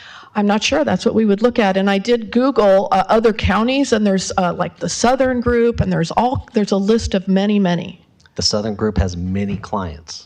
Well, many of course. clients. So here's my concern, is that I'm not seeing a lot of accountability for our role as commissioners to go and be informed and to advocate for our needs. I know that in back-to-back years, the Florida Group, under another name, brought home $127 million for St. Johns County residents for infrastructure projects. We had from the federal and state government. So that's $127 million over 2 years combined from the federal and state government. And in the past 2 years, I don't know that we've gotten $1 for infrastructure, for transportation infrastructure. So I'm not sure that that's an issue with the lobby firm. I think that that's a leadership issue. And I'm not seeing the accountability that I'd like to see out of my leaders here in St. Johns County. So to put the blame wholly on the lobby group, as if they're supposed to keep track of everything for you. How much did you ask them? How much did you engage with the elected representatives that represent us in Tallahassee? How many conversations did you have with Senator Leak or Representative Kendall about the preemptions that were coming down the pipeline? What is your responsibility in your mind to be informed about these preemptions? Can I answer you? Please. Actually, I have worked with Kim Kendall, and we did get the ramp, and we worked with the money from Rutherford. But that's not the point of what's in the contract of the lobbyist. And the lobbyist has not helped us in the last year with home rule, which has been the most important thing, and the agriculture land. Ms. Andrews, is that agriculture land one of the largest legislative priorities we've had, or is it not? I mean, we were legislative day. We brought all our crops in and everything. Absolutely. I think that has been very clear to the staff and the residents when you guys deliberated the priorities for the St. Johns County Legislative Action Plan. Preserving ag land has been identified as one of the top priorities. So how can we keep track of these kind of bills, and how can we move forward at having some say in what's happening to the board, to every single one on this board? We're being, it's over us. It's happening because Hudson is on here. He owns so many acres of our ag land, just bought Molasses Junction. I mean, those are things that are happening, and we're just sitting here. Sure. Well, if I may, Chairman, I'm hearing two things. One of them is the compliance of the contract, which I think is less debatable. I think that is something that we can completely provide with some assessment with data. So it is nothing subjective. We can look at the provision. We can look at the provision related to the conflict of interest, to look at the provision of deliverables, to see if there is any breach of contract. We can provide that information pretty quickly. The other thing I think is broader and is probably higher level and probably requires a little more deliberation on staff's part with help and guidance from the board, is how I'm hearing is how can we be more agile and proactive in our ways to respond to the state legislature related to, in this case, specifically ag land conservation. We actually now finally fully staffed our Department of Intergovernmental Affairs. We do seek out help from Florida Group as well to understand the nuances of all these legislatures. And we are improving our process as we learn from our board, what is your expectation? One thing that we are going to bring forward next year for the next legislative session is that we're going to look at the timeline of how these legislatures are being filed filed and when the hearings are going to happen. It is very labor intense process, and that's why we really didn't have the manpower to do such a thing. But it is necessary, and we're seeing the intensity, we're seeing how rapid those legislatures are coming out and has impact on local government like ourselves. We are likely to propose a process that will give the board and the staff a more categorized authorization to take action. One thing that is important for everyone here to understand is that not a single person from staff or the board to act to provide any position on any policies without your legislative consensus. And that requires time, that requires deliberation under sunshine, which makes us less agile. And a lot of bills are filed very quickly, and frankly, sometimes is not very obvious to many of us who is not in the field of legislature. So the reaction time is not our advantage when it comes to how we are operating under sunshine. And you have to come together to vote on a policy position to take, and then staff take that position to Tallahassee to convey that. So with all that said, we are contemplating to bring forward to the board for the next legislative session to ask for more broad conceptual authorization on 4 categories. And one of them is anything that is going to erode home rules that we as staff or you as individual has the authority to go before any committee to speak on behalf of St. Johns County Board of County Commissioners. So we are actively looking for ways of remedy our ability to interfere. I don't know how effective that will be, but at least we're doing more than we have. So I hope that helps. Yeah, that's it. Excellent, John. Excellent. Thank you so much. Commissioner Whitehurst.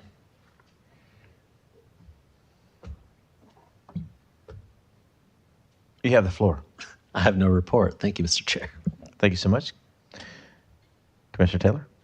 Yes, thank you very much. I wanted to bring attention to something that we've been hearing more about as well, but right now there's a massive national push by tech giants to build very energy-hungry AI server farms, and we really need to get ahead of this and set some game rules before a formal proposal lands before us. And just a few weeks ago, Brevard County took decisive action to shut the door on property tax breaks for these massive facilities.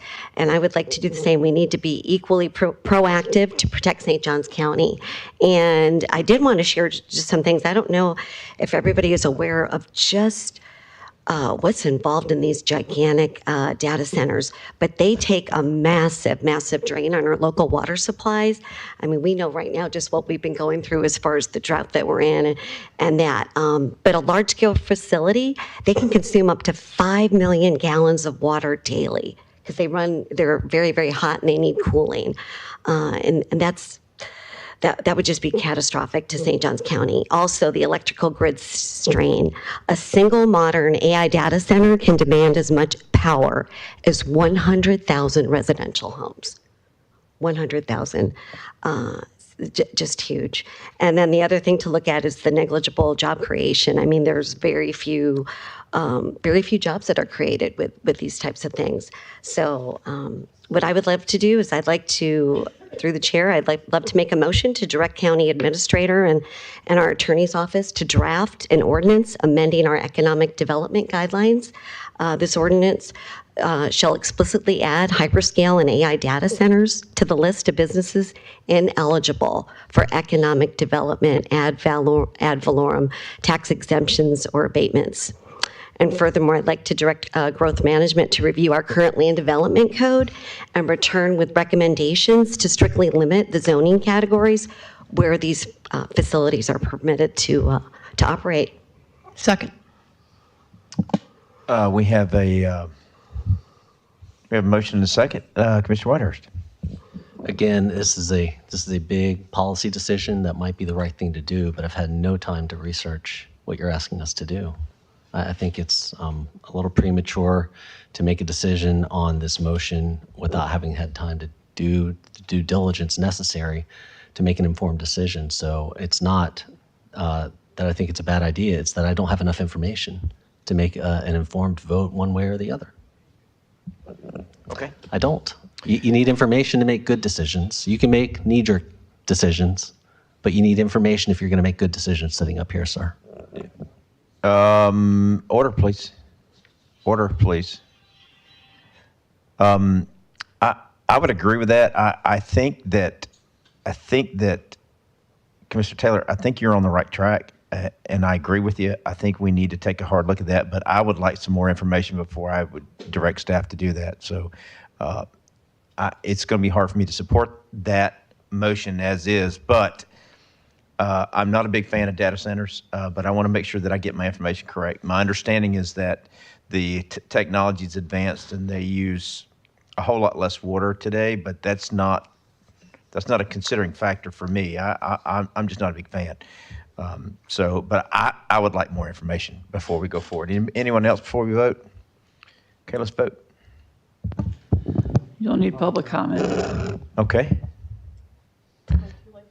Public comment on the motion. Come on. See if you can.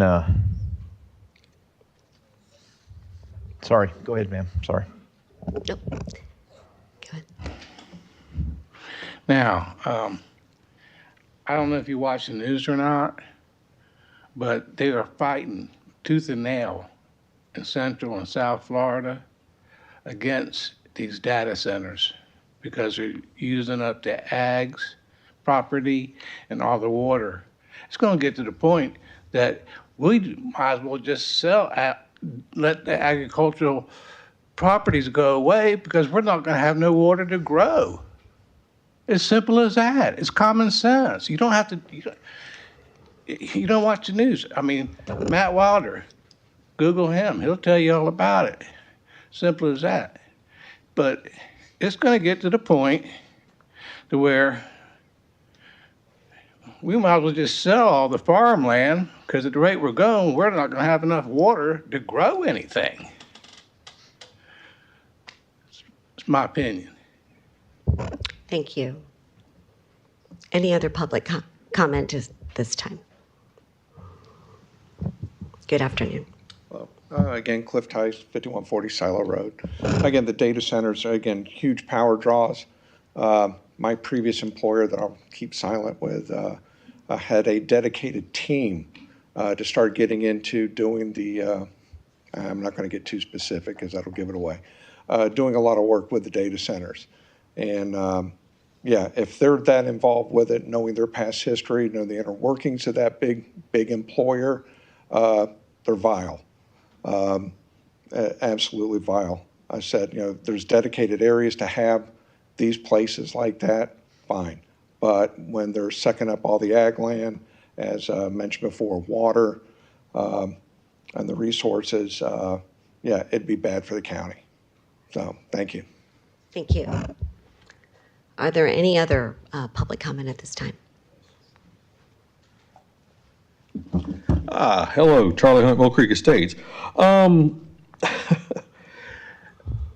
This reminds me of just getting notified before a meeting when you can just bring up a $125,000 check going out at the end of the meeting and not having no information about data centers. I mean, really? To compare those two? If you don't know about data centers, then you're only picking and choosing what you want to believe. Because this reminds me of a few years ago when there was the big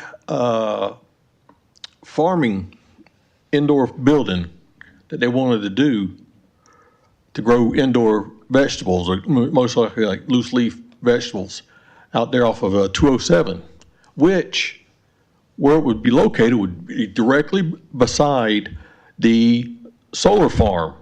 And that's how they would drain that solar farm to operate that indoor growing facility.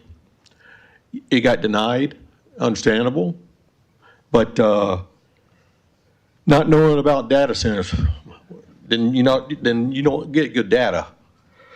And to sit and look at this, yes, they do. They may say that we're cutting down on how much water we're using from 5 million to maybe just 4 million a day. That's a big jump. But is that practical to be out into the agricultural fields in and around that area? Okay, it's going to be hurting. Data centers, I mean, they're something great. Do we need them? Maybe so now because of all the data that's being processed, even if we can't keep up with it.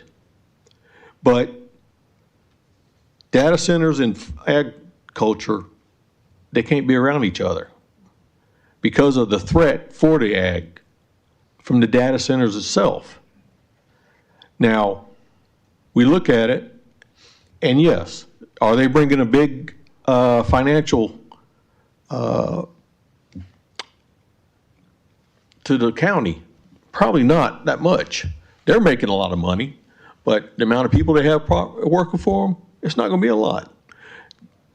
It's going to be a handful. But anyhow, like I said, I compare this to the other one that just by word of mouth, we can pass, or y'all can pass a $125,000 check going out, but then don't know much about data centers. That's kind of strange. Thank you. Are there any other public comment at this time? Okay, seeing none, we will close public comment. Okay, back to the board. I just want to make a comment about that real quick. We went to a thing at the Florida Association of Counties where they discussed data centers, and they talked about the economic impact to counties. And the economic impact to a county, according to the counties that have them, is that one data center can bring as much as $200 million annually into ad valorem taxes into the local economy, into the local county, which is literally half of the ad valorem taxes that we bring in every year. So that's what I'm talking about when talking about misinformation. I want to get the facts first, and I'm not for data centers, even though they bring in a lot of money to a county. I'm not for data centers, and there's a couple reasons why. One of them is you have to have access to water, and then you have to have access to power, and we don't have anywhere in St. Johns County to where we have access to that kind of power. So this is a moot point. It's ridiculous to be fussing about data centers when I don't think we'll ever have a data center in St. Johns County. So, Commissioner Whitehurst. Thank you, Mr. Chair. Just to restate, Commissioner Taylor, I think you may have made a good motion. I just don't have enough information yet. I want to make sure that that is understood by anybody who's interested in what I actually think. I think what might be helpful. Oh, secondly, if I came up here on this dais and said, I watched the news last night, and based on what I saw on the news, I'm going to suggest a policy, I'd be laughed out of this county, rightfully so. I do think it might be helpful, and Ms. Andrews, please tell me if this is not a reasonable request, if we can have consensus for staff to give us an objective overview of the pros and cons of a data center. For one commissioner, I would be interested in hearing an objective presentation on data centers and the pros and the cons. Through Chair, yes, absolutely. We'll make the research happen, and we'll make sure that we provide enough information. But one thing I do wanted to remind you that regardless of the result of this vote, the impact of it is to be considered. You, as a legislative board, has made a decision to pass economic development incentive ordinance, which gives you the most discretion on what kind of economic development incentive you're providing. There is no entitlement for any type of business or industry. So you didn't lose any ability to regulate by not providing an incentive to data center. And secondly, you have a very robust land use regulation.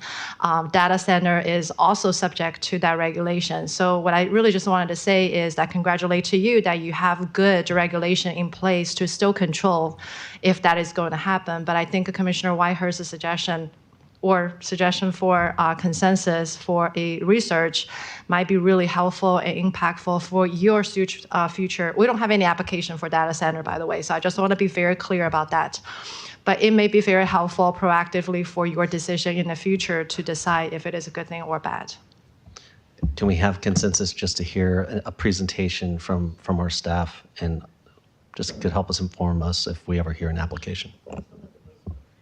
Yeah, the vote was 3-2 against. So I would give consensus to do basically the same thing without taking board action. So yeah, consensus. Yes. Great. Go ahead. Absolutely. You still have the floor. Yep. Okay, I have no reports. Ms. Andrews. Thank you, Chairman.